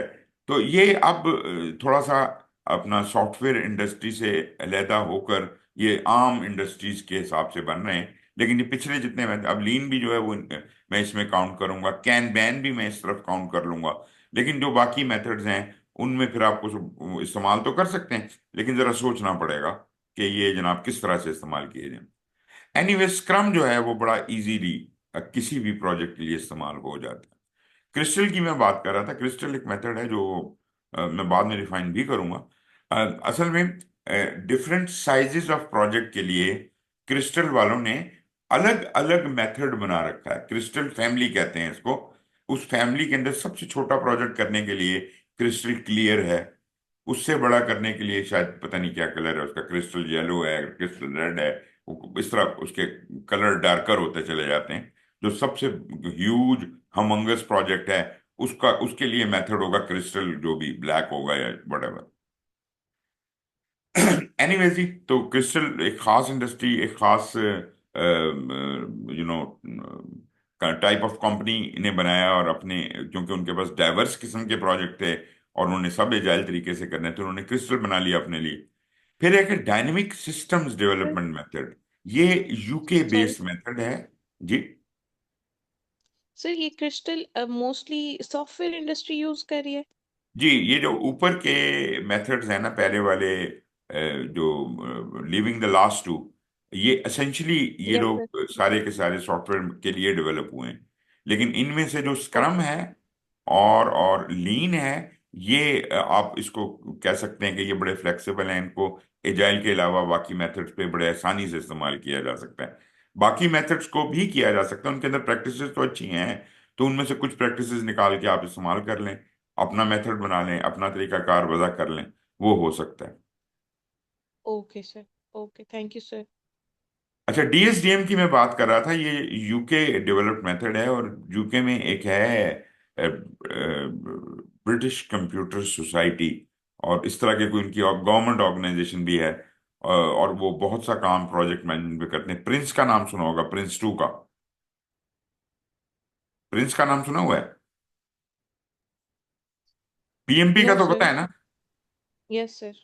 जैसे पीएमपी पीएमआई की सबसे मशहूर सर्टिफिकेशन है, इस तरह यूके वालों ने अपना एक सिस्टम बना रखा है, और उसकी जो इक्विवेलेंट सर्टिफिकेशन है पीएमपी की तरह की, उसको कहते हैं प्रिंस 2। प्रिंस का मतलब है प्रोजेक्ट्स इन कंट्रोल्ड एनवायरनमेंट, और ये खास तौर पे यूके गवर्नमेंट वालों ने ये मेथड अपना खुद से बनवाया है। और ये यूके में अगर आपने काम करना है, तो जब तक आप प्रिंस 2 प्रैक्टिशनर, या उसके जो कम से कम इसके दो सर्टिफिकेशन हैं, एक फाउंडेशन लेवल है और एक प्रैक्टिशनर लेवल है। तो कम से कम एक एंट्री लेवल की नौकरी भी अगर प्रोजेक्ट मैनेजमेंट की यूके में चाहिए, तो आपको फाउंडेशन का कोर्स किया अपना चाहिए, और सर्टिफिकेशन होनी चाहिए। और प्रोफेशनल जो है वो प्रैक्टिशनर का कोर्स है या सर्टिफिकेशन। एनीवेज, उसी उसी ऑर्गेनाइजेशन ने बहुत काम किया और उन्होंने भी अपना एजाइल मेथड बनाया था उस जमाने में जब बाकी मेथड बन रहे थे। वो उन्होंने, या उन्हें यूं कह लीजिए कि उन्होंने अडॉप्ट किया था। जैसे पीएमआई ने डीएडी को एक्वायर कर लिया है, हो सकता है कि ये यूके गवर्नमेंट ने डीएसडीएम को एक्वायर कर लिया हो या बनवाया ही खुद से हो। अलबत्ता इसका ताल्लुक यूके गवर्नमेंट से है। Dynamic systems development method, agile method है। फिर ये थोड़े से फंक्शन और फीचर ड्रिवन जो डेवलपमेंट दो मेथड्स हैं, इनका ताल्लुक जो है वो नेचुरली ज्यादातर तो सॉफ्टवेयर से है, लेकिन लाजमी बात है इसको हम चाहें तो अपने नॉर्मल कामों में इस्तेमाल कर सकते हैं। वो कहते हैं जी पहले बताएं फंक्शंस क्या क्या करने हैं और उनके हिसाब से हम डिजाइन करेंगे। दूसरा कहता है फीचर्स बताएं क्या क्या करने हैं, उससे ड्राइव करेंगे अपने डेवलपमेंट को। ये दोनों एजाइल के डिफरेंट मेथड हैं। और एक बहुत ही इंटरेस्टिंग मेथड लीन है, जो कि बहुत ही खूबसूरत है, बिल्कुल स्क्रम की तरह आसान भी है और आम जिंदगी में इस्तेमाल भी होता है। लेकिन सिर्फ ये बता दूं कि ये क्लासिकली एजाइल नहीं है। एजाइल तो है तेजी, फ्लेक्सिबिलिटी, और वो फास्ट, फ्लेक्सिबल एंड अडॉप्टेबल, इस तरह की चीज है। लीन की खसूसियत जरा सी डिफरेंट है, लेकिन लीन बड़ा क्विकली एजाइल के साथ मैरी अप हो जाता है। सो लीन डेवलपमेंट भी एजाइल की एक टेक्निक के तौर पे कंसिडर की जाती है। लेकिन मैं आपको लीन की खसूसियत बता दूं। इसकी वाहिद खसूसियत ये है, वो ये कहता है कि एफिशिएंसी बढ़ाने के लिए वेस्टेज घटाओ, रिड्यूस वेस्टेज। अब वेस्टेज किस किस्म का हो सकता है? क्योंकि देखें टाइम का वेस्टेज है, प्रोजेक्ट में हमारा टाइम बहुत ज्यादा लगता है, हम बहुत ज्यादा टाइम वेस्ट करते हैं। अगर आप लीन तरीके से काम करेंगे आपका टाइम वेस्टेज नहीं होगा, मनी वेस्टेज नहीं होगा। और भी कोई 8-10 किस्म के डिफरेंट वेस्ट हैं जिनका लीन जिक्र करता है और उस पर फोकस करता है। मतलब इसका बुनियादी मकसद तेजी, फ्लेक्सिबिलिटी नहीं है। इसका बुनियादी मकसद एफिशिएंसी और वेस्टेज की रिडक्शन है। उससे एफिशिएंसी बढ़ती है। लेकिन जब हम ये काम कर रहे होते हैं तो उसमें थोड़ा एजाइल का तड़का भी लग सकता है और लगता है। तो ये दोनों तरीके, जो एजाइल का अपना स्क्रम का ले लें या लीन का ले लें, ये दोनों काफी आपस में मैरी अप हो जाते हैं। बल्कि एक इसमें से लोगों ने इनको मिला के मेथड बनाया हुआ है। लीन का एक बड़ा मशहूर टर्मिनोलॉजी है, इसे कहते हैं कैनबैन। तो कैनबैन और स्क्रम को जोड़ के उन्होंने एक मेथड बना लिया है, scrumban. Scrumban, BAN ban. तो स्क्रम बैन असल में it is marrying up of scrum and kanban. Kanban जो कि एक एजाइल मेथड है। अच्छा, फिर आ जाए स्केल्ड एजाइल। ये मैंने आपको बताया कि ये लेटेस्ट मार्केट में चीज है और ये मतलब है जरा मुश्किल। थोड़ा उन्होंने इसे कॉम्प्लिकेटेड बना दिया है, क्योंकि इन्होंने एक ऐसा फ्रेमवर्क बना दिया जो पूरी एक ऑर्गेनाइजेशनल लेवल पे अप्लाई होता है। ठीक है जी, तो थोड़ा कॉम्प्लिकेटेड है लेकिन है एजाइल अंदर से। अच्छा, बहुत मशहूर भी है और इसकी सर्टिफिकेशन बहुत पॉपुलर भी हैं इस वक्त। डिसिप्लिन एजाइल बिल्कुल लेटेस्ट एंट्री है। इसका डिलीवरी इसका एक छोटा पार्ट है। अब मैं जनरली इसको डिसिप्लिन एजाइल ही कहना पसंद करूंगा। I would like to amend my slide, it should not say discipline agile delivery, बल्कि डिसिप्लिन एजाइल। क्योंकि discipline agile delivery discipline agile का एक छोटा सा पार्ट है। ठीक है जी। तो डिसिप्लिन एजाइल जो है वो एक बहुत ही खूबसूरत बात करता है। वो एक तो स्क्रम की तरह आसान है। दूसरा, उसमें वो तमाम सहूलियात अवेलेबल हैं जो सेफ में है। मतलब पूरी ऑर्गेनाइजेशन का फुल कवरेज करता है, हर लेवल का। और तीसरी बात यह है कि ये इतना फ्लेक्सिबल है कि ये सिर्फ एजाइल नहीं है, इसके अंदर हाइब्रिड भी है, इसके अंदर ट्रेडिशनल प्रोजेक्ट। वो ये फैसला आप पे छोड़ देता है कि भाई आप डिसिप्लिन एजाइल में खुद से फैसला कर लें। ये तरीके हैं फैसला करने के, खुद से फैसला करने के। आपने एजाइल से करना है, उससे करना है, इससे करना है, जिससे मर्जी कर लें, मगर वो होगा डिसिप्लिन एजाइल के अंदर ही कवर। आई होप थोड़ा सा आइडिया आपको हो गया होगा। मैं इनको और भी बयान करूंगा मेरा ख्याल है इस सेकंड लेक्चर में यस जी। सर, जरूर सर। बस ये लास्ट, ये इसको थोड़ा सा अंडरस्टैंड करना था कि सारे तो समझ आ गए कि they are flexible and everything. इसमें कैसे they are opening up, like traditional में अगर दे आर ऑफरिंग, एजाइल में भी, हाइब्रिड में, तो ट्रेडिशनल में तो वो वापिस उसी में चला जाएगा कि नहीं? मतलब नहीं नहीं इसको नहीं, थोड़ा जब वापस आप नहीं जा रहा, लेक्चर वापस देंगे। नहीं जा रहा, बल्कि ये आज़ादी आपकी बढ़ा रहा है। एजाइल में एक बात ये कही जाती है कि जनाब, ये बी फ्लेक्सिबल, ये कहते हैं ना, अडॉप्टेबल हो जाए, फ्लेक्सिबल हो जाए, वो जो रिजिड सोच है उससे बाहर निकलें। लेकिन हुआ क्या कि ओवर द इयर्स जब ये जितने मेथड्स बने, इन्होंने अपने अपने प्रिंसिपल बना लिए, जो कि थे तो अच्छे, लेकिन वो रिजिड प्रिंसिपल बना लिए। मिसाल के तौर पे वो कहते हैं जी कि वो जो डेली स्टैंड अप एक मीटिंग होती है, उसकी मुद्दत 10 से 15 मिनट ही हो सकती है। एक जो आइट्रेशन का साइज है वो 2 वीक से 4 वीक का ही हो सकता है। उन्होंने उसमें रिजिडिटी डाल दी। इस पे बड़े लोगों का ऑब्जेक्शन था कि यार ये क्या बात हुई, कर तो हम एजाइल रहे हैं और आपने फिर सख्त प्रिंसिपल्स बना दिए। तो उसके लिए उन्होंने क्या किया कि डिसिप्लिन एजाइल ने कहा कि आपकी मर्जी, आप जो मर्जी करें, आपको ये भी फ्लेक्सिबिलिटी है कि आप जौन सा मर्जी मेथड इस्तेमाल करें, जितनी मर्जी आइट्रेशंस रखें, जितनी बड़ी छोटी करना चाहते हैं, ये डिसीजन ऑर्गेनाइजेशन का या आपकी टीम का खुद से अपना है। तो वो जो रिस्ट्रिक्शंस थी वो हटा दी, और साथ में उसने कहा कि जिस जिस मेथड की भी अच्छी चीजें भले उठा के ले आओ, मेरे अंदर रखो और डिसिप्लिन एजाइल से कर लो। कोई थोड़ा सा ओके सर, तो सेंस मतलब बनती है? फ्री हैंड है, मतलब जी जी, आप पे फ्री डिपेंड हैंड है। करता है कि आप कुछ फ्री सब। हैंड है, कोई रिस्ट्रिक्शन नहीं है। मगर एट द सेम टाइम ये आपको एक तरह से घेर घार के एजाइल बना देता है। भले आप जैसा भी काम कर रहे हो, कुछ ना कुछ एलिमेंट एजिलिटी का आ जाता है। तो ये तो इसको कहते हैं select your own way of working. ये इसका एक खास डायलॉग है। डिसिप्लिन एजाइल कहता है कि choose your own way of working. बल्कि जो जैसे पीएमबीओ की किताब है, प्रोजेक्ट मैनेजमेंट का स्टैंडर्ड है, इस तरह से जो डिसिप्लिन एजाइल की किताब है उसका नाम ही ये है, choose your own way of working. ये उसका नाम है, अच्छा। डिसिप्लिन एजाइल की किताब का नाम है choose your own way of working. तो ये कहते हैं कि अपना तरीका खुद ढूंढो, अपने तरीके को खुद ऑर्गेनाइज करो, भले वो जैसा भी हो, मगर उसके अंदर फिर वो उसने एक हल्की हल्की फुल्के प्रिंसिपल दे दिए हैं, जिसके अंदर लाइट वेट किस्म की रिस्ट्रिक्शंस डाल दी हैं, जो बहुत ज्यादा सख्त नहीं है, जिनको आप हिला भी सकते हैं। तो ये इसकी खूबसूरती है, सर और ये आपने मैं कह कहा रहा इनकी हूँ। सर्टिफिकेशन, जी जी। इनकी सर्टिफिकेशन आपने कहा इनकी सर्टिफिकेशन भी अब होती है। जी, पीएमआई सर ही वो के अंडर होती है। पीएमआई ही के अंडर होती है, क्योंकि ये पीएमआई का ओन करता है डिसिप्लिन एजाइल को। तो इसकी 4 सर्टिफिकेशंस हैं इस वक्त तक। एक का नाम है डिसिप्लिन एजाइल स्क्रम मास्टर। अब इंटरेस्टिंगली इसमें स्क्रम है, इसमें भी स्क्रम है, सेफ में भी स्क्रम है। स्क्रम ऐसी चीज है जो आपको हर जगह ही मिलेगी, अक्सर जगह मिलेगी। तो स्क्रम है इसके अंदर। तो इसका नाम है जी डिसिप्लिन एजाइल स्क्रम मास्टर। दूसरी सर्टिफिकेशन है discipline agile senior scrum master. तीसरी सर्टिफिकेशन है डिसिप्लिन एजाइल कोच। और चौथी सर्टिफिकेशन है discipline agile value stream consultant. ये एक एक लेवल अप हैं एक दूसरे से। और ये चारों सर्टिफिकेशन पीएमआई इस वक्त कर रहा है, और भी आएंगी इंशाल्लाह। फ्यूचर में नई टेक्नोलॉजीज आ रही हैं, नई चीजें आ रही हैं, और उनके हिसाब से। और ये चारों सर्टिफिकेशंस भी आई होल्ड। जी सर ये फिर कर लेनी चाहिए certification after completion of our degree.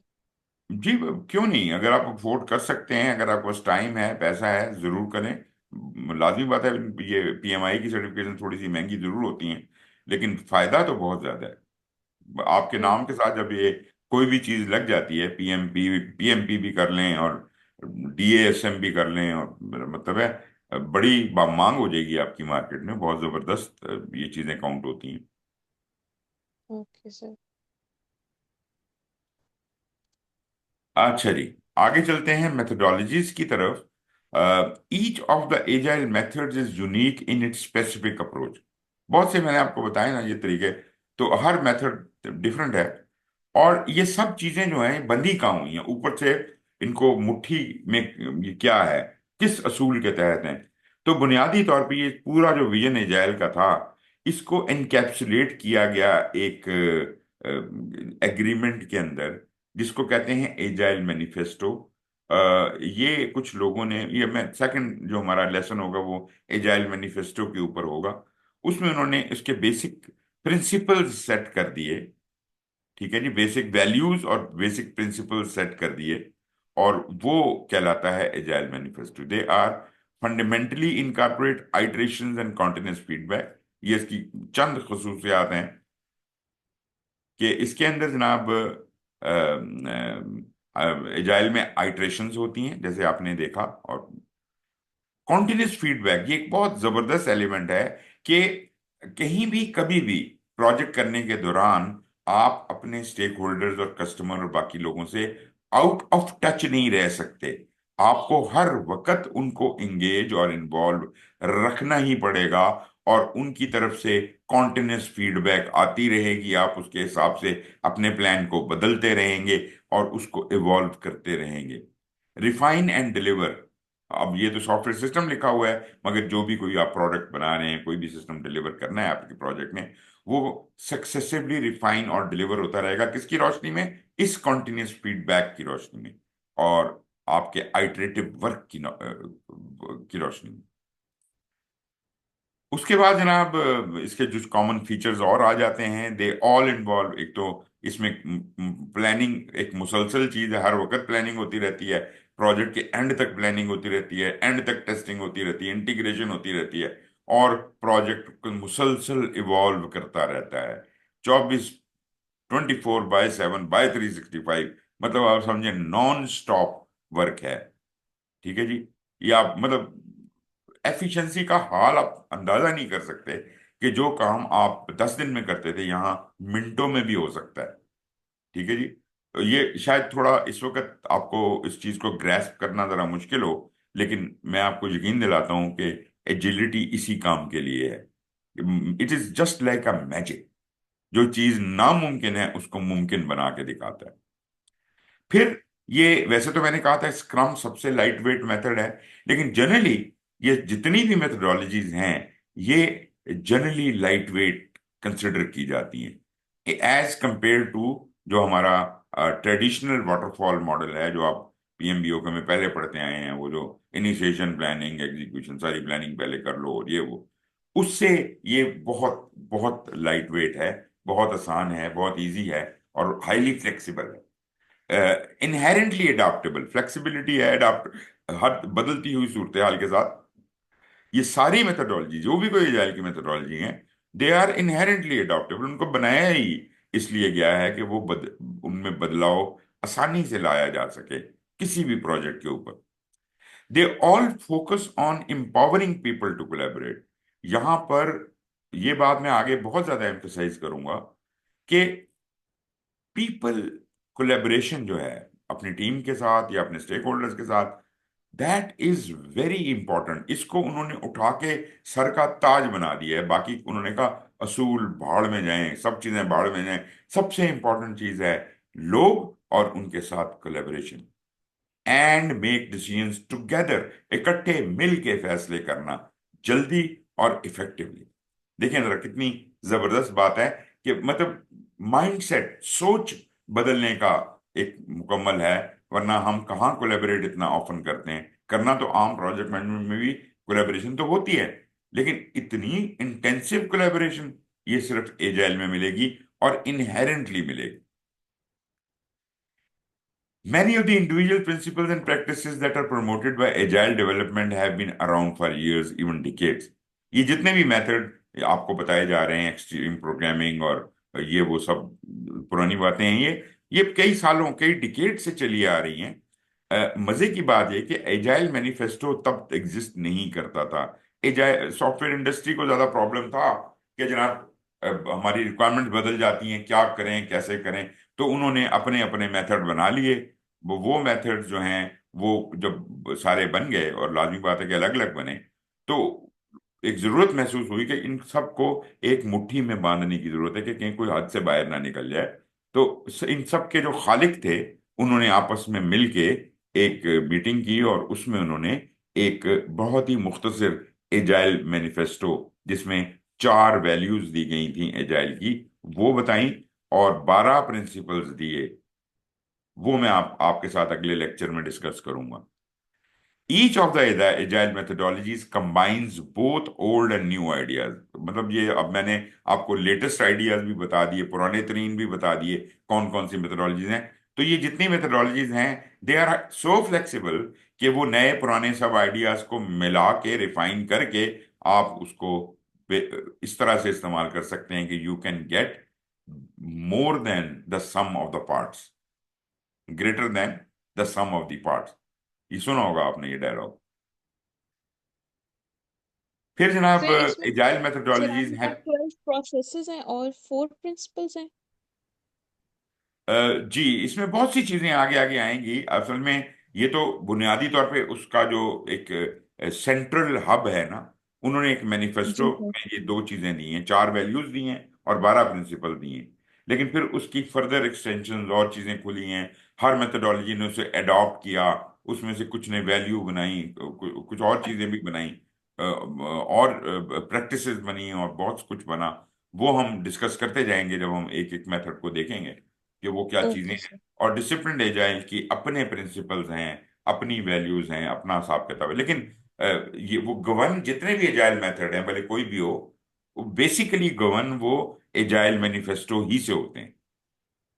जी मतलब सर। ठीक कोई है। भी जो वो अपनी मजीद डिस्क्रिप्शन किसी चीज की बनाते हैं, वो एजाइल मैनिफेस्टो की लिमिट से बाहर नहीं जा सकता। ठीक ओके है जी। सर। अच्छा, फिर जनाब, एजाइल मेथडोलॉजीज है package together various customer management and in some cases engineering practices and principle. मेरा ख्याल है ये सेल्फ एक्सप्लेनेटरी है। जैसे आपने भी कहा कि जी हम भी आर्किटेक्चर में कुछ थोड़ा बहुत इस्तेमाल करते हैं, तो ये चीजें अब पैकेज अब हो रही हैं। कहीं भी एजाइल मेथडोलॉजीज इस्तेमाल हो रही हैं, ऑल सर इंडस्ट्रीज में। अभी दैट अभी हेल्प्स पिछली गाइड। स्लाइड्स पे जी जी जी। सर वो अभी पिछली स्लाइड्स पे जब हम बात कर रहे थे ना, तो उसमें जब आपने ये बात की कि हम वो कर रहे होते हैं iteration, continuous feedback and refine and deliver वाली चीज। तो जी सर वो जी। मुझे अभी अभी साथ साथ अपने वो क्योंकि फील्ड के साथ कनेक्ट कर रही होती हूँ, तो अभी मुझे पता चला कि हम ये चीजें कर रहे होते हैं, कर रहे होते स्पेशली हैं। जब इंटीरियर का प्रोजेक्ट चल रहा होता है। तो बिल्कुल। जैसे ही हम कोई एक स्पेस इंटरनल डिजाइन करते हैं, हम उससे फीडबैक लेते हैं और फिर उसके फीडबैक के ऊपर जो क्लाइंट है वो बता देता है कि अच्छा ये वॉल मुझे चेंज कर देंगे, हम उसको चेंज करते हैं, फिर डिफाइन, हम्म। फिर हम स्पेसेस बाय स्पेसेस मूव करते हैं फ्रॉम लिविंग टू बेडरूम्स और एग्जैक्टली। फिर उनके वॉशरूम्स। तो वो आई जस्ट रियलाइज कि we are actually doing this, but actually वो हम डूइंग इट। स्पेसिफिक नहीं वो कर रहे होते। जी जी, without knowing it, like without I knowing it. जी और सर। आप ये देखिए कि मैं ये आपको कहूंगा कि अगर आपसे की मीटिंग कर रहे हैं, प्रोजेक्ट की मीटिंग हो रही है आप लोगों की, और आप थोड़ा सा आउट ऑफ द बॉक्स जाना चाहते हैं, आप कहते हैं कि यार बी क्रिएटिव। या कोई जी सर। बंदा बहुत रिजिड हो जाता है किसी चीज में, आप कहते हैं बी बी फ्लेक्सिबल, थोड़ा सा जी सर। फ्लेक्सिबल होकर सोचो। तो जब आपने ये काम किए, जो ही आपने ये काम किए, तो आप एजाइल माइंडसेट में तो चले गए। जी भले सर। आप किसी एजाइल मेथड को इस्तेमाल कर रहे हैं या नहीं कर रहे हैं, आप एजाइल माइंडसेट में तो चले गए। आप अपनी लगे बंधे सोच के तरीके से जो ही बाहर निकलते हैं, आप एजाइल माइंडसेट में दाखिल हो जाते हैं। क्रिएटिविटी जी जब भी सर। आती है, इनोवेशन जब भी आती है, तो ये तो हम कर रहे हैं ना, सारी जिंदगी से यस ये सर। काम कर रहे हैं। तभी तो नई नई इजादें हो रही हैं, नई नई चीजें बन रही हैं। हर नई चीज में कहीं ना कहीं एजाइल एलिमेंट शामिल जरूर है, लेकिन हम उसको रियलाइज नहीं करते। अब हम ये कह रहे हैं जी सर। कि फॉर्मली चीजों को एजाइल तरीके से किया जाए, ताकि वो जो एक अनबर्डल्ड एफर्ट है, वो आपकी लगाम आपके हाथ में आ जाए। जी सर। अच्छा जी, ये जो मेथडोलॉजीज हैं, ये पैकेज कर देती हैं टुगेदर तमाम लोगों को, तो और वो सारे प्रिंसिपल्स वगैरह को, और आप उनको ज़्यादा अच्छे तरीके से फिर एड्रेस कर सकते हो। तो एक चीज़ लिखी तरीके में आपके सामने बयान कर दी जाए तो और आसान हो जाएगा, बजाय इसके कि आप free flight of the thought कर रहे हैं और कभी कभी आप फ्लेक्सिबल हो जाते हैं, अमूमन आप रिजिड रहते हैं। तो वो तो फिर ट्रेडिशनल ही रहे ना आप। तो अपनी सोच आहिस्ता आहिस्ता आप बदलने के बजाय आप मुकम्मल बदल लें। That helps guide teams through process of rapid planning and delivering work। अब ये बात करते हैं हम कि फिर आप कहेंगे कि हम रैपिड प्लानिंग तो हम भी कभी कभी कर ही लेते हैं, कभी कभी जल्दी डिलीवरी भी कर ही देते हैं। तो बात है वो कभी कभी करते हैं, जी लेकिन जब सर। आप एजाइल हो जाएंगे, तो आपका हर काम रैपिड प्लानिंग और डिलीवरी पे चल रहा होगा, हर काम। Yes sir. ठीक है जी, बस ये फर्क है। वरना एजाइल माइंडसेट से मुझे इनकार नहीं है, वो हर वक्त हर जगह कहीं ना कहीं शक्ल में अवेलेबल है। उसको सिर्फ अडॉप्ट करना, उसको उसको उसके ऊपर यकीन मुसल्लम करना और उसका इस्तेमाल फॉर्मली करना शुरू करना जरूरी है। ये तो जनाब हमारा जी पहला टॉपिक हो गया। दूसरे पे हम आते हैं, एजाइल और ट्रेडिशनल जो वाटरफॉल है ट्रेडिशनल। उनका फर्क। अब एजाइल का लफ्ज जो है वो उसमें एडॉप्टिव भी कहते हैं, आइटरेटिव भी कहते हैं, इंक्रीमेंटल भी कहते हैं। ये सब एजाइल के लिए इस्तेमाल होते हैं।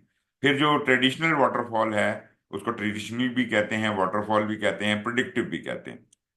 जो फॉर्मल पीएमआई की टर्मिनोलॉजी है वो प्रिडिक्टिव है, और पीएमआई की टर्मिनोलॉजी एडाप्टिव है। एडाप्टिव वर्सेस प्रिडिक्टिव कह लीजिए आप। बट एनीवेज ये सारी टर्मिनोलॉजीज चलती हैं, और इधर हम अब आते हैं इनके फर्क के ऊपर। अच्छा जी, अगर आप में से कोई जो है वो बिल्कुल अटेंटिव नहीं रहा तो मुझे बता दें कि कहाँ कोई बात समझ नहीं आ रही, तो मैं उधर रुक जाऊंगा, आपको वो चीज़ बयान कर दूंगा। जी, any any comments right now? Sir Arsalan आपकी तरफ। मैंने जी जी, बोले बोले। सर मैंने थी ये लेक्चर सर रिकॉर्ड हो रहा है साथ साथ। जी, मैं रिकॉर्ड कर रहा हूँ। सर प्लीज काइंडली वो रिकॉर्डिंग शेयर कर दीजिएगा, क्योंकि मेरा नेट बिल्कुल अनस्टेबल है। मैं बहुत बार बीच में डिस्कनेक्ट हो गया हूँ, तो वो हाँ, कंटिन्यूटी नहीं रही है। कोई बात नहीं, मैं आपके साथ शेयर कर लूंगा, सबके साथ शेयर करूंगा। Thank you sir. जी अरसलान, आपकी तरफ से कोई कमेंट है? नो सर, अभी तक तो समझ आ रही। समझ आ रहा है ना? Yes sir. कहीं कोई मसला हो जरूर बताइएगा, कि आप खामोश रहने से मतलब हाँ नहीं होता। Sure sir. क्वेश्चन करें, बहस करें, बात करें, तब आपको ज्यादा समझ आएगा। बस इतना पॉइंट है। जी, सईद अली हसन बुखारी साहब। जी सर, समझ आ रहा है सर। बिल्कुल सही समझ आ रहा है, कोई मसला तो नहीं आ रहा? नहीं नहीं सर। उम्मे जवेरिया। सर समझ आ रहा है अभी तक। ओके। जहां आपको कोई डिससेटिस्फेक्शन हो, कोई मुश्किल लगे कि यार ये सर के ऊपर से गुजरना शुरू हो गया है, तो आप बिल्कुल मुझे रोकें और मुझे बताएं। मुझे कोई इतराज नहीं है, क्वेश्चंस के लिए भी मैं कोई रिस्ट्रिक्शन नहीं लगाता हूं कि जी आप अब करें या आखिर में करें। जब दिल करता है आप क्वेश्चन करें। अच्छा जी, एक मिनट। हाँ जी, पहले ये स्लाइड थी हमारी।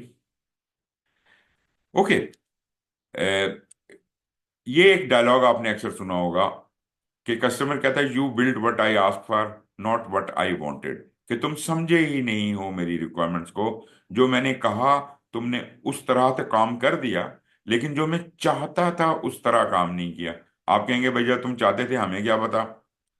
लेकिन जो एजाइल वाला बंदा होता है ना जी, वो वो नहीं करता जो उसे कहा जाता है, बल्कि वो करता है जो दूसरा चाहता है। ये फर्क है जी ट्रेडिशनल और एजाइल का, प्रोजेक्ट मैनेजमेंट का। कि आप फेस वैल्यू पे जो कस्टमर ने कोई रिक्वायरमेंट लिख के दे दी है, उस पे आप यस सर कह के नहीं बैठ जाते और उस पे खुश खुश नहीं होते कि बस ये काफी है। बल्कि आप उस चीज को उसको कुरेदते हैं, उसे कहते हैं सर और कोई रिक्वायरमेंट, और कोई मसला, ऐसे ना हो जाए वैसा ना हो जाए। डिस्कस करें और ये कोशिश करें निकालने की कि वो क्या चाहता है। वैसे तो ये जो बात है मैंने अभी आपसे की है, ये नॉट स्पेसिफिक टू एजाइल, ये आम प्रोजेक्ट मैनेजमेंट में भी हम इस्तेमाल करते हैं, और उसको कहते हैं रिक्वायरमेंट एलिसिटेशन। एक तो रिक्वायरमेंट गैदरिंग है ना, रिक्वायरमेंट गैदरिंग है कि what the customer ask for, कि आप कहते हैं हाँ जी बताएं आपको क्या चाहिए। और रिक्वायरमेंट एलिसिटेशन का मतलब है what I wanted, what the customer wanted. मतलब आप कहते हैं, आप उसके दिमाग को खुरचते हैं, करते हैं, क्वेश्चन करते हैं, और जो वो नहीं भी बोल पा रहा वो भी उससे उगलवाते हैं। इसको कहते हैं रिक्वायरमेंट एलिसिटेशन। और मैं ये बता दूं कि ट्रेडिशनल प्रोजेक्ट मैनेजमेंट में भी ये टर्मिनोलॉजी अवेलेबल है और इस्तेमाल होती है। ऑल्दो लोग आमतौर पे प्रैक्टिस नहीं करते इस चीज को। बट एजाइल का, अच्छा, एजाइल में हम जितनी चीजें सुनेंगे या पढ़ेंगे, हो सकता है वो सब की सब आपको पता हो, आप इस्तेमाल कभी कभी करते हों। लेकिन एजाइल में जब आप कहते हैं ना मैं अब एजाइल के अहाते में आ गया हूं, अब मैं एजाइल प्रोजेक्ट करूंगा, तो फिर आपके लिए वो जो चीजें आपके लिए ऑप्शनली कभी कभी आप इस्तेमाल कर लेते थे और खुश होते थे, अब वो आपके लिए मैंडेटरी बन जाएंगी। एजाइल में वो चीजें सब मैंडेटरी हैं। वहां पे कोई चांस नहीं लिया जा सकता कि यार चलो कभी कभी तो हम कोई दूसरे तरीके, ट्रेडिशनल तरीके से भी काम कर लें। नहीं, एजाइल है तो एजाइल है।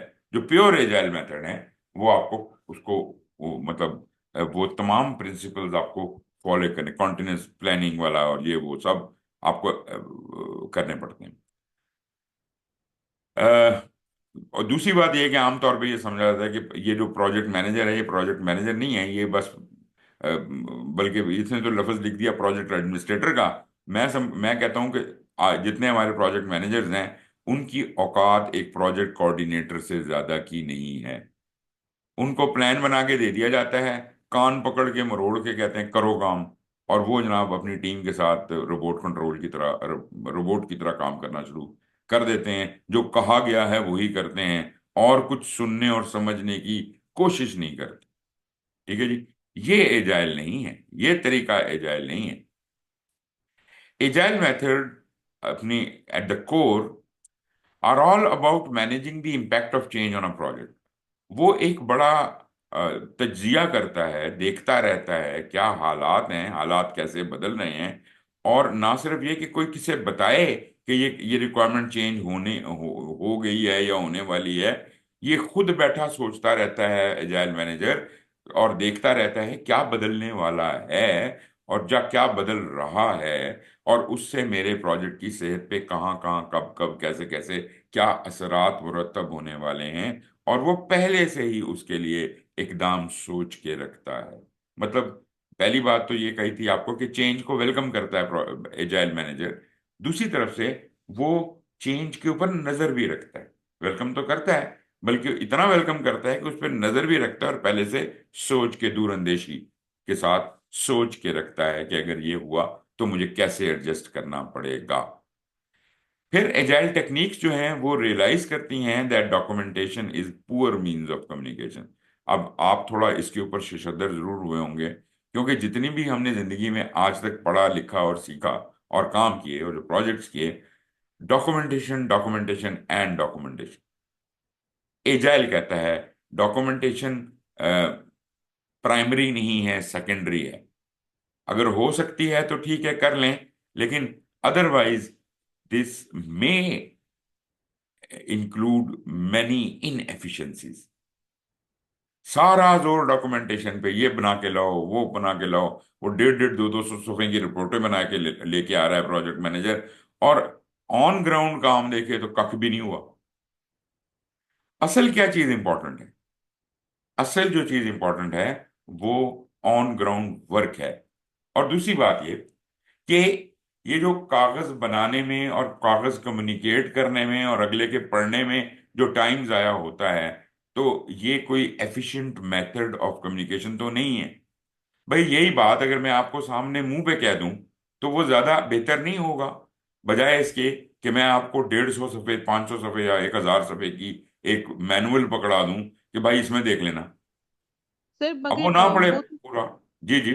सर वो तो ठीक है सर, आप सही कह रहे हैं कि मैं एफिशिएंट यही है कि आप बोल के बता दें, हम्म। बट वो बोले हुए का रिकॉर्ड नहीं है ना, कोई वर्बल रिकॉर्ड नहीं है। जी। मतलब आप फॉर एग्जांपल डॉक्यूमेंटेशन में तो रिकॉर्ड होता है कि एग्जैक्टली। फॉर एग्जांपल कोई रिक्वायरमेंट्स बताइए या कुछ भी हुआ है या मैनुअल बताया, बिल्कुल। वो दैट्स अ रिकॉर्ड। अगर हम्म। वर्बली बता दिया जाएगा there would be no record, और उस रिकॉर्ड के ऊपर आगे आप फॉर एग्जांपल जैसे वो चाइनीज विस्पर में होता है कि एक बार ट्रैवल करती है वो एंड तक चेंज हो जाती है। राइट। तो इसको कंट्रोल तो करना है आई ना, थिंक इसको कंट्रोल करना है यस ना। सर, इसको थोड़ा सा एक्सप्लेन कर दें। तो इसको कंट्रोल करने का तरीका ये है कि और भी तो तरीके हैं डॉक्यूमेंट करने के। सिर्फ यही तो नहीं है कि ये प्लान बना के लाओ और ये इतने हजारों सफ़ों के प्लान बनाते रहो बैठ के हर वक्त उसी के ऊपर खपते रहो। भाई आप बात कर रहे हैं, रिकॉर्ड कर लें। आपने चार्ट बनाया, तस्वीर खींच लें। क्या ये डॉक्यूमेंटेशन नहीं है? Yes sir, minimal and that is essential also a form. Documentation होनी चाहिए। जी जी। इवन तो जो सर आप ये डेली, कह रहे हैं कि मतलब टू द पॉइंट। हाँ जी, minimal documentation and to the point. मतलब ओके। कागज पे तो इन्हिसार ही नहीं करना। कागज को सिर्फ आपने सेकेंडरी यूज के लिए इस्तेमाल करना है। मतलब ओके मैं सर। कतई ये बात नहीं कह रहा कि डॉक्यूमेंटेशन को मुकम्मल तौर पे खत्म कर दिया जाए। मैं ये कह रहा हूं कि डॉक्यूमेंटेशन पे जो बेजा इन्हिसार है वो खत्म किया जाए, और तरीके, ऐसे तरीके वजह किए जाएं, ऐसे तरीके अडॉप्ट किए जाएं जिसके अंदर हम और ज्यादा एफिशिएंटली बात कर सकें।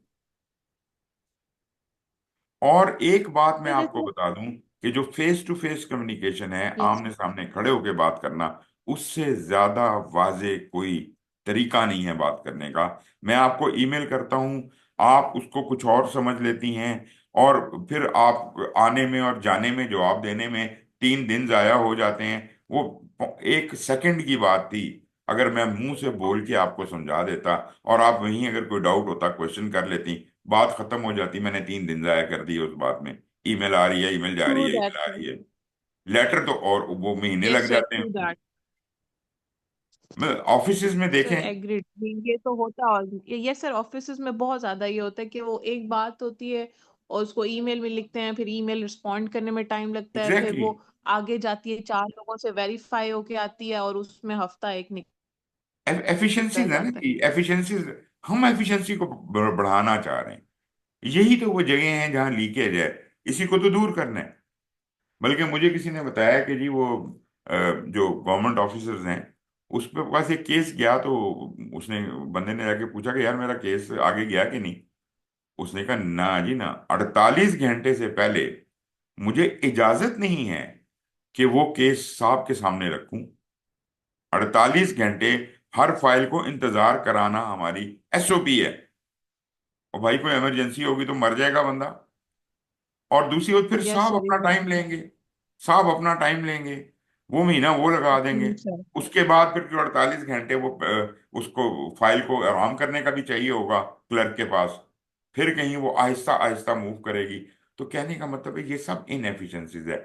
डॉक्यूमेंटेशन जिस पे हमारा इतना ज्यादा इन्हिसार है, वो कतन जी एफिशिएंट सर। मैकेनिज्म नहीं है। सर तो एक भले पर्सनल आप ये कहें एक्सपीरियंस कि वो। शेयर करना चाहूंगी। जी जी ये I was working in CDA 2017 में, हम्म। उनके आर्किटेक्चर डिपार्टमेंट में। जी जी तो वहां पे जब भी कोई आता था डिजाइन होने के लिए, तो वो ने एक कॉर्नर बनाया था जिसपे स्टैक ऑफ फाइल्स था और शीट्स था, और वो जब भी नई फाइल आती थी वो पहले उस पे स्टैक हो जाती थी। जी जी जी और जी फिर वो पुरानी कोई निकालते थे जिसपे मिट्टी मिट्टी हुई होती थी और उस पर डिजाइन करते थे, और फिर जो नहीं आती थी वो स्टैक हो जाती थी। तो आई थिंक ये इसकी बेस्ट एग्जांपल यही है कि इन जो है ना, आप एफिशिएंसी को तबाह करके आप जो है सिर्फ डॉक्यूमेंटेशन पे फोकस्ड हैं, और वो फाइल्स एक एक गलती निकाल के वो प्रोसीड करने। बिल्कुल बिल्कुल तो बिल्कुल। इसी तरह हालात जो हमारे इदारों के वो इसी तरह चल रहे हैं।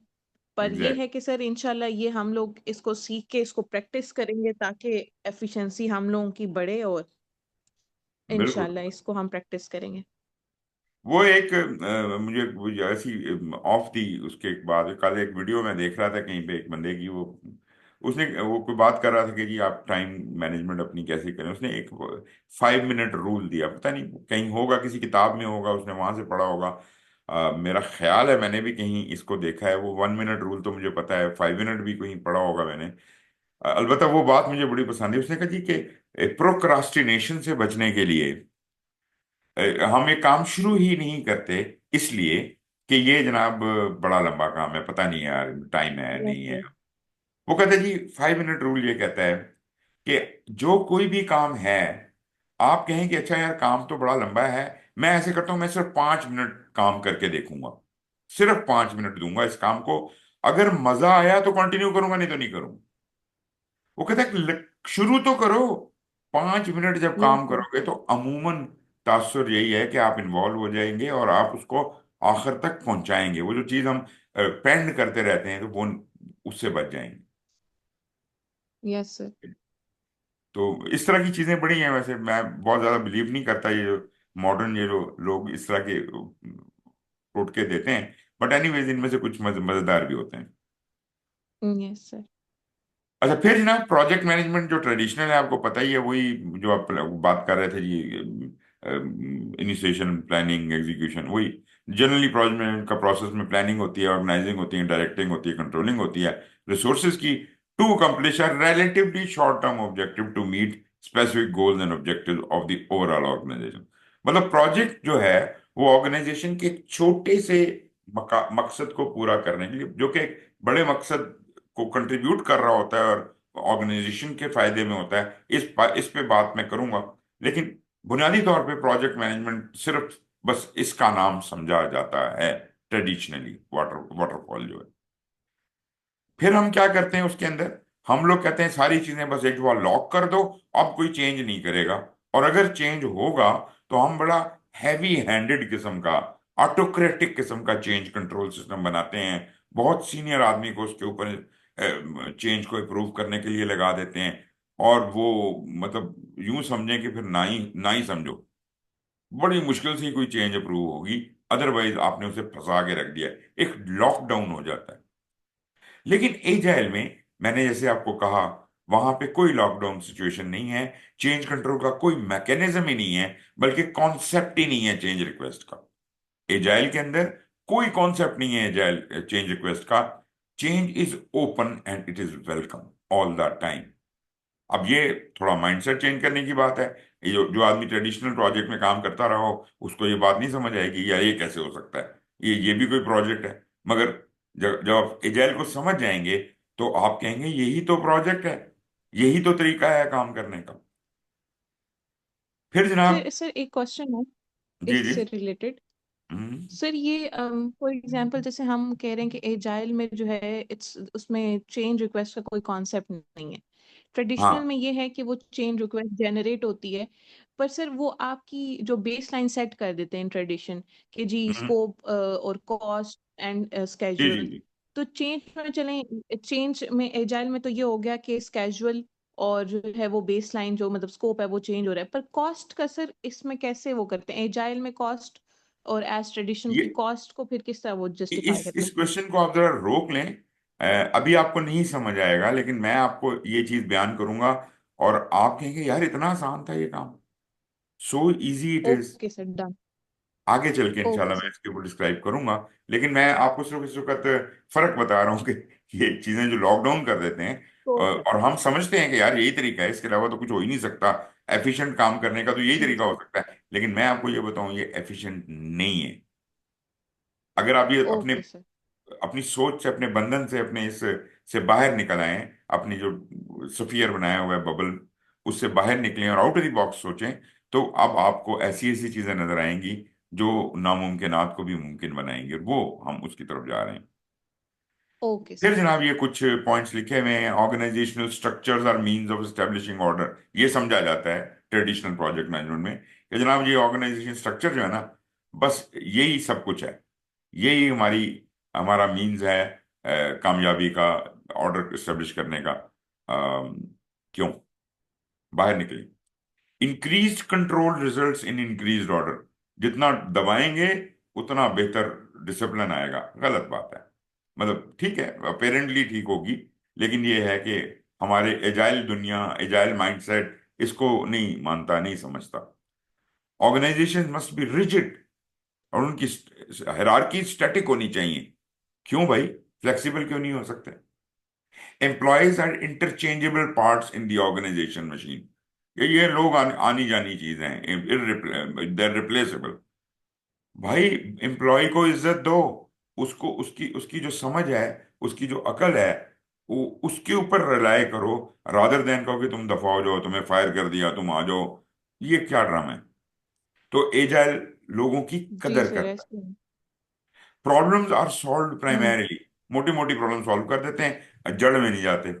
Rigid procedures are needed to regulate change, वो जो चेंज है उसका मैकेनिज्म इतना मुश्किल है कि जनाब वो पास हो ही ना सके, मतलब कोई बहुत ही चीज फिल्टर होके जी सर। चेंज से बाहर निकलती है, और फिर उसके ऊपर भी एक बाबा बैठा हुआ है जो उसको अप्रूव करता है, और वो भी बड़ा ही दबा के करता है। हायरार्किकली, या रिजेक्ट कर देते हैं। hierarchically through reductionist task breakdown and allocation। Reductionist का मतलब है, ये जब ब्रेकडाउन भी करते हैं ना, अपना वर्क ब्रेकडाउन स्ट्रक्चर वगैरह बनाते हैं, तो उसमें भी बहुत ज्यादा तफसील में नहीं जाते। ठीक है जी। और मैं एम करके मोटा मोटा बना देते हैं और काम शुरू कर देते हैं, और काम शुरू करने के बाद फिर हमारी मुश्किलात आती हैं। एजाइल में आप देखेंगे कि हम कितनी बारीकी तक जाते हैं, तेज भी काम करते हैं, फ्लेक्सिबल भी हैं, और चेंजेस भी हो रही हैं, और फिर भी हम बारीक बीनी से काम करेंगे एजाइल के अंदर। Projects and risks are adequately predictable to be managed through complex upfront planning. ये समझा जाता है आपके ट्रेडिशनल प्रोजेक्ट के अंदर कि ये प्रिडिक्टेबल होते हैं जी। रिस्क कभी प्रिडिक्टेबल नहीं होता। रिस्क बहुत ही खतरनाक चीज होती है, और ये कभी भी कहीं से भी निकल के बाहर आ सकता है। तो हमें इसको वही उसी लेवल पे जहां पे हमने ब्रेकडाउन की बात की है, हमें उतनी बारीकी से रिस्क को भी देखना पड़ेगा और साथ साथ एड्रेस करना पड़ेगा। तो प्रिडिक्टिव का जो मैकेनिज्म है, इट लुक्स मोर डिसिप्लिन, पर it is not really very good mechanism. तो एजाइल जो है उसका मैकेनिज्म कहीं बेहतर होगा। अच्छा जी, ये तो हो गया। अब मेरा ख्याल है हमारे पास आधा ही घंटा बचा है। नहीं, यस सर सर, आई 12 o'clock। थिंक अभी है टाइम। मुझे एक्चुअली ये बारह की क्लास हाँ नहीं, मेरी हाफ आ रहा है क्योंकि 12 o'clock दूसरी क्लास होती है। इन्होंने टाइमिंग चेंज कर ओके दी है ना। इन्होंने 9 से 12 किया है, हमने 1 घंटा लेट शुरू किया है। तो 12 बजे मेरी अगली क्लास शुरू हो जाएगी। तो ये ओके इस वजह से एनीवेज मेरा ख्याल है ब्रेक नहीं करते और कंटिन्यू करते हैं और ये खत्म करने की कोशिश करते हैं। तीसरा हमारा ओके टॉपिक जो आज का था वो था कि क्यों एजाइल क्यों किया जाए। तो ये जितनी भी मैं कवर कर सकता हूँ मैं कोशिश करूंगा आधे घंटे में इनको जल्दी जल्दी कवर करने की। अ, पहली बात तो ये कि वो जो कंट्रोल की बात अभी हो रही थी कि जी वो कंट्रोल बड़ा रिजिड होता है और उससे ही सारा काबू होता है। तो हम एजाइल के थ्रू कैसे कंट्रोल को इम्प्रूव कर सकते हैं। वो कहते हैं जी कि frequent delivery of working code या जो भी कोई आप डिलीवर कर रहे हैं, प्रोडक्ट कर रहे हैं, what ever, means progress is objectively measurable. अगर मैं अब ट्रेडिशन में क्या हो रहा था कि जो मेरी फाइनल प्रोडक्ट है आखिर में बन के तैयार होती थी और तभी कस्टमर को जाती थी। ये कह रहा है कि जो जो चीज जब जब जहां जहां बनती जाए, छोटी सी छोटा टुकड़ा भी बनता है, तो उसको कस्टमर से अप्रूव करवाते जाएं, और उसको वो आपकी प्रोग्रेस में काउंट हो जाएगा। ये भी पास हो गया, ये भी पास हो गया। ये कंस्ट्रक्शन में आप करते होंगे इस तरह का, मेरा ख्याल है काफी चीजें। लेकिन फिर भी आपका जो फाइनल जो डिलीवरी होती है वो बिल्डिंग ही होती है। ठीक है जी। लेकिन कहने का मकसद है कि अगर कस्टमर ने, मैंने दीवार बना दी और उसने दीवार टेस्ट कर ली, और दीवार अब चैलेंज नहीं हो सकती, ये मेरा पॉइंट ऑफ व्यू है। तो फ्रीक्वेंट डिलीवरी, साथ साथ बनाते जाएं, साथ साथ डिलीवर करते जाएं, तो जो काम हो गया है फिर वो तो अंडू नहीं हो सकता। तो आइंदा के लिए वो चेंजेस बताएगा ना, वो ये तो नहीं कह सकता दीवार गिरा दो। ठीक है जी। तो इस तरह की चेंजेस नहीं हो सकेंगी जी जो अप्रूव हो चुकी हैं। बाकी जो वो नया काम जो भी करवाना चाहता है, वो दीवार के ऊपर जो का स्ट्रक्चर है वो चेंज करना चाहता है, कर दे, हमें कोई प्रॉब्लम नहीं है। But anyways engineering point of view से उसमें कुछ पॉइंट्स हो सकते हैं, लेकिन उसको भी एजाइल किया जा सकता है। More chances for stakeholders to provide early feedback. जब हम कस्टमर से इतना ज्यादा इंटरेक्ट करेंगे, इतना जल्दी जल्दी इंटरेक्ट करेंगे, हर पॉइंट के ऊपर उससे बात करेंगे, तो उसको भी अपनी फीडबैक देने का मौका मिलेगा कि अगर दीवार में मेरे से कोई गलती हो गई है तो वो कह देगा कि गलती हो गई और मैं ठीक कर लूंगा। तो मतलब कहने का ये है कि हमें फीडबैक का एक बड़ा एडवांटेज मिल जाएगा। और वो जो वेस्टेज है कि पूरा अब ये फर्स्ट फ्लोर ही गिरा दो क्योंकि तुम्हारी दीवारें वीक हैं, तो वो जब दीवार बन रही थी और चेक हो रही थी, अगर उस वक्त हमने उसको करेक्ट कर लिया होता तो ये वक्त ही ना आता। मिसअंडरस्टैंडिंग्स आर सरफेस्ड अर्लियर, क्योंकि आपका इंटरेक्शन बहुत ज्यादा है, हर वक्त आप बात कर रहे हैं कस्टमर के साथ और स्टेक होल्डर्स के साथ, तो जल्दी पता चल जाएगा मिसअंडरस्टैंडिंग्स का। अगर कोई गलत नोशन लेके बैठा हुआ है, गलत एक्सपेक्टेशंस रख के बैठा हुआ है। Avoiding late life cycle design, तो वो जो पूरा काम होने के बाद वापस जाने का अमल है वो, उससे हम बच जाएंगे। अब ये देखिए, ये बड़ी एफिशिएंसीज हैं। अगर आप ये वाले काम करें तो आपका प्रोजेक्ट, आप यकीन नहीं कर सकते कि कितनी जल्दी हो सकता है। Sponsor has the ability to end जी अ सर ऐसा प्रोजेक्ट ही early end still get measurable benefits. अच्छा, अब जो भी कोई स्पॉन्सर है प्रोजेक्ट का इंचार्ज है या whomsoever, वो किसी भी वक्त प्रोजेक्ट को कह सकता है कि बस जी इतना ही काम कराना था, बस करो, एंड दी प्रोजेक्ट। लेकिन मजे की बात यह है कि अब तक जितने काम हुए हैं वो उनके बेनिफिट डिलीवर भी हो गए, कस्टमर उनको फायदा भी उठा रहा है, और उसको मतलब वो पूरा एडवांटेज ट्रांसफर हो गया है। और मैं ये नहीं कह रहा कि ये आप कोई भी फैसला कर दे कि ये प्रोजेक्ट बंद कर दिया, कस्टमर खुद कहेगा। ये बहुत अमूमन होता है एजाइल में। कस्टमर कस्टमर कहेगा बस कर दो बस। मतलब क्यों कहेगा वो, मैं वजह आपको बाद में बताऊंगा। वो इसलिए कहेगा कि बुनियादी तौर पे उसकी जो एक्सपेक्टेशंस हैं हमने वो पहले ही मीट कर दी हैं। अब वो जो उसने इतने सारे काम बताए हुए थे उसको गैर जरूरी लग रहे हैं। उसे लग रहा है कि इन पे, इन फालतू किस्म के कामों पे, इन छोटे किस्म के कामों पे बहुत पैसा लगेगा। वो कहता है यार मुझे फायदा जो मिलना था, जो प्राइम जूस था, वो तो मैं निकाल निकाल चुका हूं, तो प्रोजेक्ट को यहीं खत्म कर देते हैं। ये भी उसको आजादी। और कस्टमर के साथ हमारी क्लोज सर इन्वॉल्वमेंट है, हम एंगेज्ड हैं। जी बोलिए। Yes sir. सर अगर जैसे फॉर एग्जांपल इसमें कस्टमर को तो फायदा है, ऑर्गेनाइजेशन को इसमें कैसे फायदा है? फॉर एग्जांपल अगर उनने, क्योंकि अगर फॉर एग्जांपल हर उनको फेजेस पे दे आर गेटिंग कमीशन और समथिंग, और उनके अकॉर्डिंग जो है उनको लगा कि यार ये 6 महीने का है जो कस्टमर की डीलिंग है, और वो 3 महीने में डिलीवर होके खत्म हो जाती है, बट जो उनको प्रॉफिट कॉस्ट या डिजाइन कॉस्ट पे जो प्रॉफिट मिलना था वो नहीं मिला।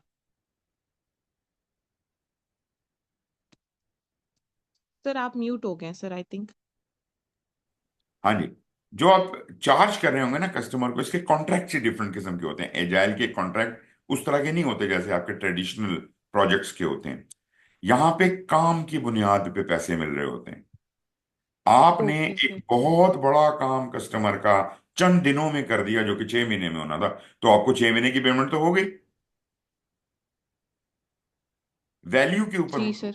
आपको कैसे पेमेंट सर? हो रही है ना, तो आपको कोई नुकसान नहीं है, आपको फायदा ही फायदा है। ठीक है जी। तो आपने जो 6 महीने में कमाना था वो 3 दिन में कमा लिया, और कस्टमर कहता है जी मेरा तो काम हो गया, प्रोजेक्ट बंद जी। करो, घर जाओ, खत्म। That is so interesting. क्या ये ओके मुमकिन सर। है 6 महीने का काम 3 दिन में हो जाए? ये बिल्कुल मुमकिन है अगर सर आप हो थोड़ा तो क्रिएटिव सकता है होकर सर। सोचें कि ये चीजें, इन चीजों के यस इम्कान सर। मौजूद हैं। अच्छा जी। जो ट्रेडिशनल प्रोजेक्ट मैनेजमेंट टीमें होती हैं उनको अभी तक बहुत से प्रिंसिपल्स और प्रैक्टिसेस हैं जो उन्होंने अडॉप्ट नहीं किए। मिसाल के तौर पे, an average team does not iterate. आमतौर पे टीमों को आइटरेट करने का कोई फैशन नहीं है। Does not deliver incrementally. आपने कहा कि आप लोग करते हैं, लेकिन हर कोई तो नहीं करता। Does not practice continuous planning. एक दो प्लानिंग करके बैठ जाते हैं और फिर कहते हैं जी बस अब तो हम एग्जीक्यूशन में हैं, अभी तो प्लानिंग नहीं हो सकती। वही बात जो मैंने कहा कि फेजेस और उसका जो मैंने आपको प्रोसेस ग्रुप का फर्क बताया, कि भाई प्रोसेस ग्रुप तो कंटिन्यू है। अच्छा, एक और मैं इंटरेस्टिंग बात आपको वहां बताना चलूं। हर फेज के अंदर वही 5 प्रोसेस ग्रुप होते हैं। हर फेज जो प्रोजेक्ट का है, मैं ट्रेडिशनल की बात कर रहा हूं, अगर 5 फेजेस हैं आपके प्रोजेक्ट में, तो हर फेज एक मिनी प्रोजेक्ट बन जाता है, और उसकी भी इनिशिएशन होती है, उसकी भी प्लानिंग होती है, सब कुछ होता है उसके अंदर। इस तरह से देखें इसको। एनीवेज, तो एक तरह से देखा जाए तो कुछ एलिमेंट ऑफ कॉन्टिन्यूस प्लानिंग आपको इस तरह के मैकेनिज्म में, ट्रेडिशनल में भी थोड़ा बहुत नजर आता है। और हमारी टेस्टिंग ऑटोमेटेड नहीं होती। हम जो चीजें चेकिंग कर रहे होते हैं, कंट्रोल कर रहे होते हैं, क्वालिटी कंट्रोल हो गया, टेस्टिंग्स हो गई, वेरिफिकेशन वैलिडेशंस हो गई, और वो ऐसी होनी चाहिए, ऐसा मैकेनिज्म होना चाहिए कि जैसे ही कोई चीज बन के निकले, वो उसके पता हो कि इसको ऐसे चेक करना है, एक्सेप्टेंस क्राइटेरिया कहते हैं जिसको। ठीक है जी। ऑटोमेटेड सिस्टम होना चाहिए। तो ये एजाइल आपको देता है। These practices have been combined in a manner that can more easily be understood and adopted.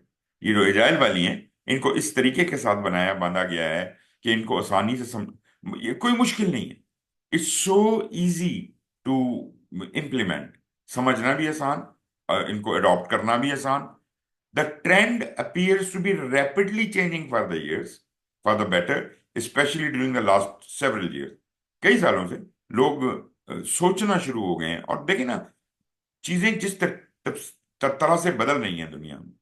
अब आप देखिए कि वो मोबाइल फोन बनाने की जो जो वेंडर्स हैं, जो सॉरी, जो बनाने वाले मैन्युफैक्चरर्स हैं, या जो ओरिजिनेटर्स हैं, जो इजाद करते हैं, नए मॉडल्स बनाते हैं, आपका क्या ख्याल है कि वो कहते हैं जी हमारा ये अब कितनी देर में बनता होगा एक फोन? वैसे तो शायद जितनी कैपेबिलिटीज उसमें डालते हैं उसके लिए 10 साल भी कम है, लेकिन आप यकीन करें उनके पास 3 3 6 6 महीने का टाइम होता है अगला वर्जन लॉन्च करने, साल में एक वर्जन लॉन्च करना होता है। और चलो बहुत ज्यादा हो गया, आप कहें जी साल का भी टाइम है, लेकिन साल का सारा टाइम नहीं होता, उसमें मार्केटिंग भी होती है, सारा कुछ। तो 6 महीने तो उनको देने, 6 महीने में एक नया मॉडल, नया फ्लैगशिप मोबाइल फोन हर साल इन्होंने निकालना है। कोई सोच सकता है कि ऐसी चीज बन सकती है? ये एजाइल ही है जिसमें ये चीजें यस एडजस्ट सर। की जाती हैं। एजाइल तरीके से ही काम करते हैं, rapidly changing. Agile methods have generated quite a bit of controversy within the industry. है कंट्रोवर्सी, नहीं समझ आती लोगों को। They have continued to deliver higher quality.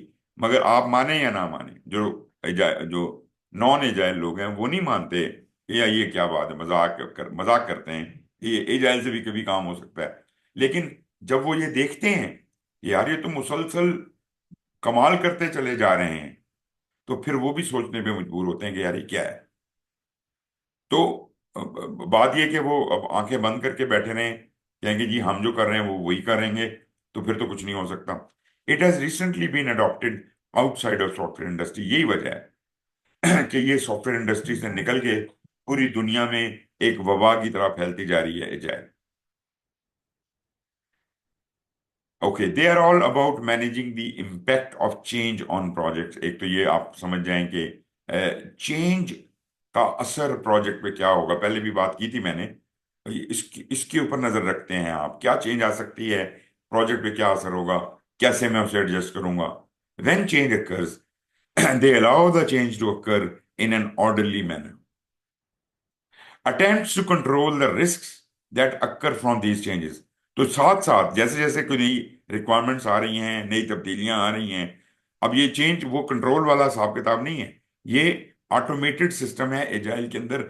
Change built in है, आप अलाउ करते हैं, आप वेलकम करते हैं, सर बताएं और क्या चेंज करना है, कैसे करना है, क्या करना है। और फिर जैसे जैसे वो नई रिक्वायरमेंट्स आती हैं उसके हिसाब से साथ साथ हम उनके रिस्क्स को भी आइडेंटिफाई करते जाते हैं, उनका भी इलाज निकालते जाते हैं, आइटरेटिव काम करते जाते हैं। और दूसरी एक बड़ी इंपॉर्टेंट बात यह है कि जो हम कहते हैं ना आइटरेटिव काम करते हैं, मतलब ये कि एक काम, जैसे आपने एक बिल्डिंग की एग्जांपल दी, एक फ्लोर बनाने में 3 महीने लगे हैं फर्ज करें, तो अगला फ्लोर भी 3 महीने में लगेगा। तो ये तो बड़े बड़े आइटरेशन है ना, ये इसको मैं एजाइल नहीं समझता। एजाइल का आइटरेशन बहुत छोटा छोटा होता है, 2 से 4 हफ्ते बस। इससे बड़ा आपने काम एक वक्त में नहीं उठाना। ठीक है जी।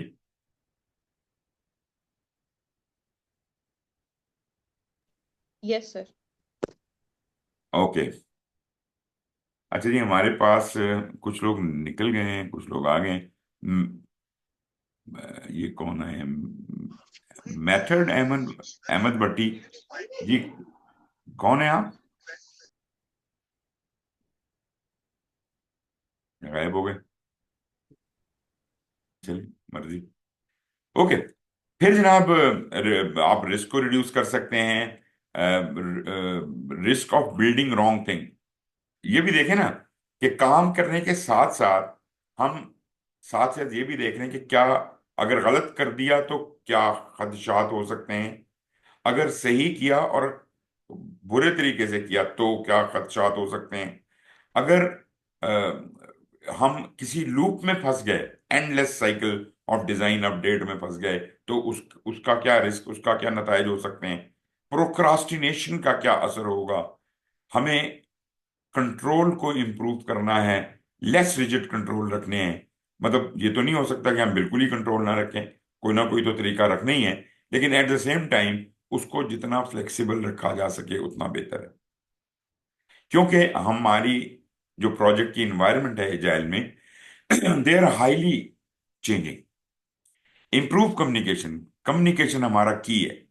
एजाइल के अंदर जैसे हमने कहा डॉक्यूमेंटेशन तो पुअर वे ऑफ कम्युनिकेशन है, हमने कहा फेस टू फेस कम्युनिकेशन बेहतरीन कम्युनिकेशन है, तो कम्युनिकेशन को खूब से खूब तर बनाना, ये सब एजाइल के की खसूसियात है। अ competitor comes out with a new product, ये जनाब आपके जो जब रिक्वायरमेंट चेंज होती हैं तो कब क्यों क्यों होती हैं, मिसालें दी हुई हैं आपके सामने। एक कंपटीटर है, वो जनाब एक नवी प्रोडक्ट, आप फोन बनाने निकले थे, 6 महीने का प्रोजेक्ट था, और आपने जो फीचर्स सोचे थे, एक जो आपके कंपटीटर ने उससे पहले रिलीज कर दिया और उसमें उससे उससे अच्छे फीचर डाल दिए, तो आपको तो कंपटीटर से भी जंग रखनी है। आपने तो ये भी नजर रखनी है कि वो क्या फीचर डाल रहा है ताकि हम वो फीचर ऐड कर लें या उससे बेहतर फीचर डालें। गवर्नमेंट लेजिस्लेशन बदल जाती है, कस्टमर की प्रेफरेंसेस बदल जाती हैं, your company is bought out of by another, वो जो बाय आउट हो जाते हैं, वो उसमें सारी स्ट्रेटजी आपकी खत्म हो जाती है, नई कंपनी आने वाली जो उसे एक्वायर करती है वो अपना सिस्टम बनाती है, तो सारा काम जो भी प्रोजेक्ट चल रहे होते हैं वो हिल जुल जाते हैं, तबाह हो जाते हैं। तो अभी उसको अगला आने वाला कैसे अडॉप्ट करता है, उसकी स्ट्रेटजी क्या है। An organizational restructuring results in how in you having a new boss who wants to make a mark and who wants to redirect priority. So many different forces of change are at work in our world, and we cannot control these sources of change. ये तो हो गया जी। फिर है what you delivered may be what I ask for, ये आप खुद स्लाइडें देख लीजिएगा, ये कुछ वो डायलॉग है कि कस्टमर कह रहा है कि तुमने जो मुझे दिया, जो डिलीवर किया, मे बी मैंने वो मांगा हो लेकिन ये वो नहीं था जो मैं चाहता हूँ, ये बात पहले भी हम इस तरह की एक बात कर सकते हैं कि फिर क्या है, what you deliver does not work properly, ये भी उसका आर्गुमेंट हो सकता है। मतलब फीडबैक रखनी है कस्टमर के साथ ताकि हमें इस तरह के पॉइंट्स आ जाएं और हम इनका सद्देवाब वक्त पे कर सकें। और क्या फीडबैक हो सकती है, now that I see what you have built, अब मैंने देख लिया, I have thought of something, अब मुझे एक नई रिक्वायरमेंट आ गई है, ठीक है जी। Now that I see what you have built, I realize we forgot something. नई रिक्वायरमेंट भी दे सकता है। Something has come up. I need you to do that. तो एजाइल इन तमाम सूरतों को अकोमोडेट करता है और बड़ी कन्वीनियंटली और कंफर्टेबली करता है, वो घबराता नहीं है। अच्छा, एंड अर्ली, जैसे वो 5 मिनट आपको रूल बताया था, ये कहते हैं एंड अर्ली, जो भी काम जल्दी खत्म करो। If the product is the first to address a niche in the market place, अगर आपने मोबाइल फोन रिलीज करना ही है तो बाकी कंपटीटर से पहले निकालें उसे, and early. Sponsor may choose to deploy a partially completed product to gain immediate benefit. आप ऐसे आपने देखा होगा, हो सकता है उन्होंने 10 फीचर रखने थे फोन में, उन्होंने कहा नहीं यार कंपटीटर तो हमसे पहले रिलीज करने वाला है, हम 3 फीचर निकाल देते हैं क्योंकि कस्टमर तो वो नहीं दे रहा, वो भी नहीं दे रहा, हमारे फीचर फिर भी ज्यादा हैं, तो हम ऐसे करते हैं कि हम उससे 1 महीना पहले ही रिलीज कर देते हैं। Early, and early, all of the high priority items will have been developed and the only remaining item to be developed। अब जो रह जाएगा वो गैर जरूरी या कम जरूरी काम होंगे, जो सबसे बेहतरीन फीचर्स हैं वो तो आप डाल चुके हैं। तो एंड अर्ली का ये फायदा है, और एजाइल में जैसे मैंने आपको कहा कि वो 3 दिन में ही कस्टमर खुश हो जाता है, कहता है जी बस हो गया मेरा काम, आप प्रोजेक्ट बंद कर दें, ये वो बात है एंड अर्ली। क्यों एजाइल होना चाहिए? हमें रिस्क के हवाले से, reducing risk, risk of building wrong thing बात कर चुके हैं हम कि जी वो गलती, दे give me what I ask for but this is not what I meant, वही बात। Documentation, poor means of communication, ये भी बात हम कर चुके हैं। स्टोरी बोर्डिंग के ऊपर मैं आगे बात करूंगा, यूज केसेस या यूजर स्टोरीज के बारे में। कंफॉर्मेंस, लाजमी बात है कि जो हम काम करते हैं वो कंफॉर्म करना चाहिए पॉलिसीज के साथ, बाकी चीजों के साथ, उसका भी हमें ख्याल रखना, और ये this should be a part of your acceptance criteria. Acceptance criteria के आगे एक और चीज आती है एजाइल में, उसको कहते हैं डेफिनेशन ऑफ डन, जो ये इंश्योर करता है कि जो प्रोडक्ट हम डिलीवर कर रहे हैं वो तमाम गवर्नमेंट रिक्वायरमेंट्स और क्वालिटी और कंफॉर्मेंसेज और एनवायरमेंटल कंफॉर्मेंसेज पूरी कर रहा है कि नहीं कर रहा, तो कंफॉर्मेंस भी बिल्ड इन करनी है एजाइल के अंदर। अब बाकी ये बात मैं आपसे कर चुका हूँ, क्वालिटी है, बाकी चीजें हैं, take stable pieces and built on it. Why agile? The most fun job in the company. You get to talk to. अब मैंने कहा ना, कम्युनिकेशन करनी, कम्युनिकेशन हर वक्त बातें करनी है, तो जो लोग बातें करने के शौकीन हैं वो उनके तो मजे हो गए ना। तो that is the most fun job. कभी इससे बात करो, कभी कस्टमर से बात करो, कभी डेस्क पे चैट करो, कभी ईमेल में भेजो, जो मर्जी करो। What would my executive think about my job performance? ये ध्यान में रखते हुए आप लोगों से कम्युनिकेट करें, और अगर आप अच्छी कम्युनिकेशन करेंगे आपका बॉस और ज्यादा बेहतर तरीके से हो। लेकिन इस बात का आपके बॉस को भी समझ होनी चाहिए कि कम्युनिकेशन कितनी इंपॉर्टेंट है। वो पता, बाद में वो ये कहे कि जी आप तो सारा दिन फोन पे ही लगे रहते हैं, काम कब करते हैं? तो उसको ये समझ आनी चाहिए कि एजाइल में खासतौर पर प्रोजेक्ट मैनेजर का 90% टाइम कम्युनिकेशन ही कम्युनिकेशन है। ये आम ट्रेडिशनल प्रोजेक्ट मैनेजमेंट में भी यही कहा जाता है। You are focusing on exactly the right thing. Communication focus में होनी चाहिए पहले ही, इस पे काम करना है आपने। That's the key to running a successful business and a successful project. अच्छा जी, traditional project management needs predictable estimations और ये सब चीजें, लीनियर डेवलपमेंट होती है, प्लान एंड मेजर होता है, बट सिस्टम्स नहीं कामयाब होते। एनीवेज, मैं इससे निकलूंगा, आगे चलूंगा। There are times when you have to disobey. क्यों, कब, कैसे? ये बिग क्वेश्चन है आपके लिए। अब मैं यहां ज्यादा बहस नहीं करता क्योंकि टाइम मेरा खत्म हो रहा है। If you had obeyed the kings we would have been slaves. If we had obeyed the lawyers, we would all be in jail. If we had obeyed the doctors, we would all be dead today. Disobedience has saved us. हमें slavery से किसने बचाया? Disobedience ने। हमें jail से बचाया disobedience ने। अगर लॉयर आपको गलत रास्ते पे ले जा रहा है, फंसा रहा है, तो डिसोबे करें, आपके नहीं, मैं तुम्हारे साथ काम नहीं करता। तो मतलब कहने का ये है कि कुछ ऐसी सिचुएशंस हैं जहां आपको you have to stand up, but you need to be a visionary to know when to disobey. अब ये बात हर कोई उठ के खड़ा ना हो जाए कि जी मैं तो डिसोबे करूंगा। डिसोबे किया जाता है, मगर बहुत सोच समझ कर, बहुत खास वक्त पर, खास जगह पर। तो आपको एक विजनरी होना चाहिए। और विजनरी लीडर क्या होता है, ये उसकी खसूसियात हैं। उसको असूलों का पता होना चाहिए और कब उनको ब्रेक किया जा सकता है। उसको रिजिड नहीं होना चाहिए, और उसको अपने असूल बनाने आने चाहिए। ही combines the skills of business vision, communication skills and soft management skills। और टेक सेवी भी हो। With the help of this he can plan, coordinate and execute। He does not consider himself superior। ये बात बड़ी important है कि जो visionary leader होता है वो कभी गर्दन में सरिया नहीं होता। Simply guides the team and does not dictate. कभी हुक्म नहीं देता, सजेस्ट करता है ऐसा ना कर लें। He does not impose decisions, he helps teams and individuals to reach a decision. वो फैसला उनको करने देता है, खुद फैसला करके उनको नहीं देता। ठीक है, सिर्फ उनके गिर्द ऐसे हालात बना देता है जहां उन्हें उस तरह का फैसला करना पड़े, और फिर जो वो उसका फैसला लें उनको उसको सपोर्ट करता है। ये है जी visionary leader. He is an adaptive leader. वो वक्त के साथ बदलने वाला, मुख्तलिफ टीमों के साथ एडजस्ट होने वाला। He is invisible yet he has a soft touch on everything. हर जगह आपके सर पे सवार नहीं रहता, माइक्रो मैनेज नहीं करता आपको।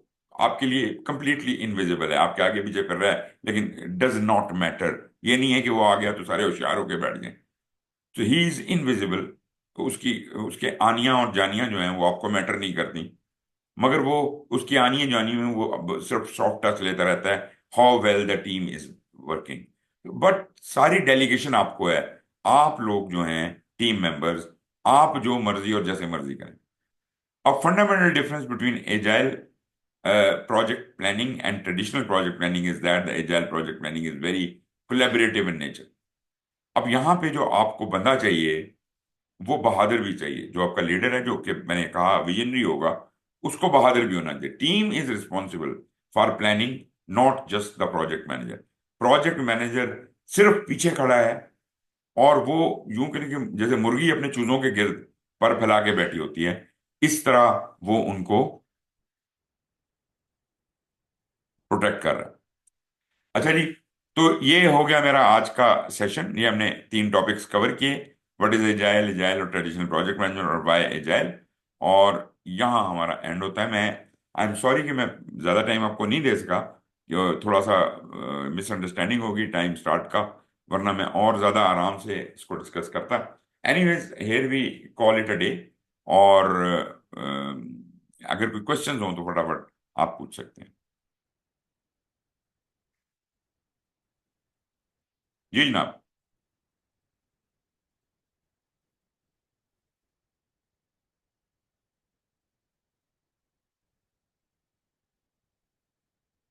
इसमा, एनीथिंग फ्रॉम योर साइड?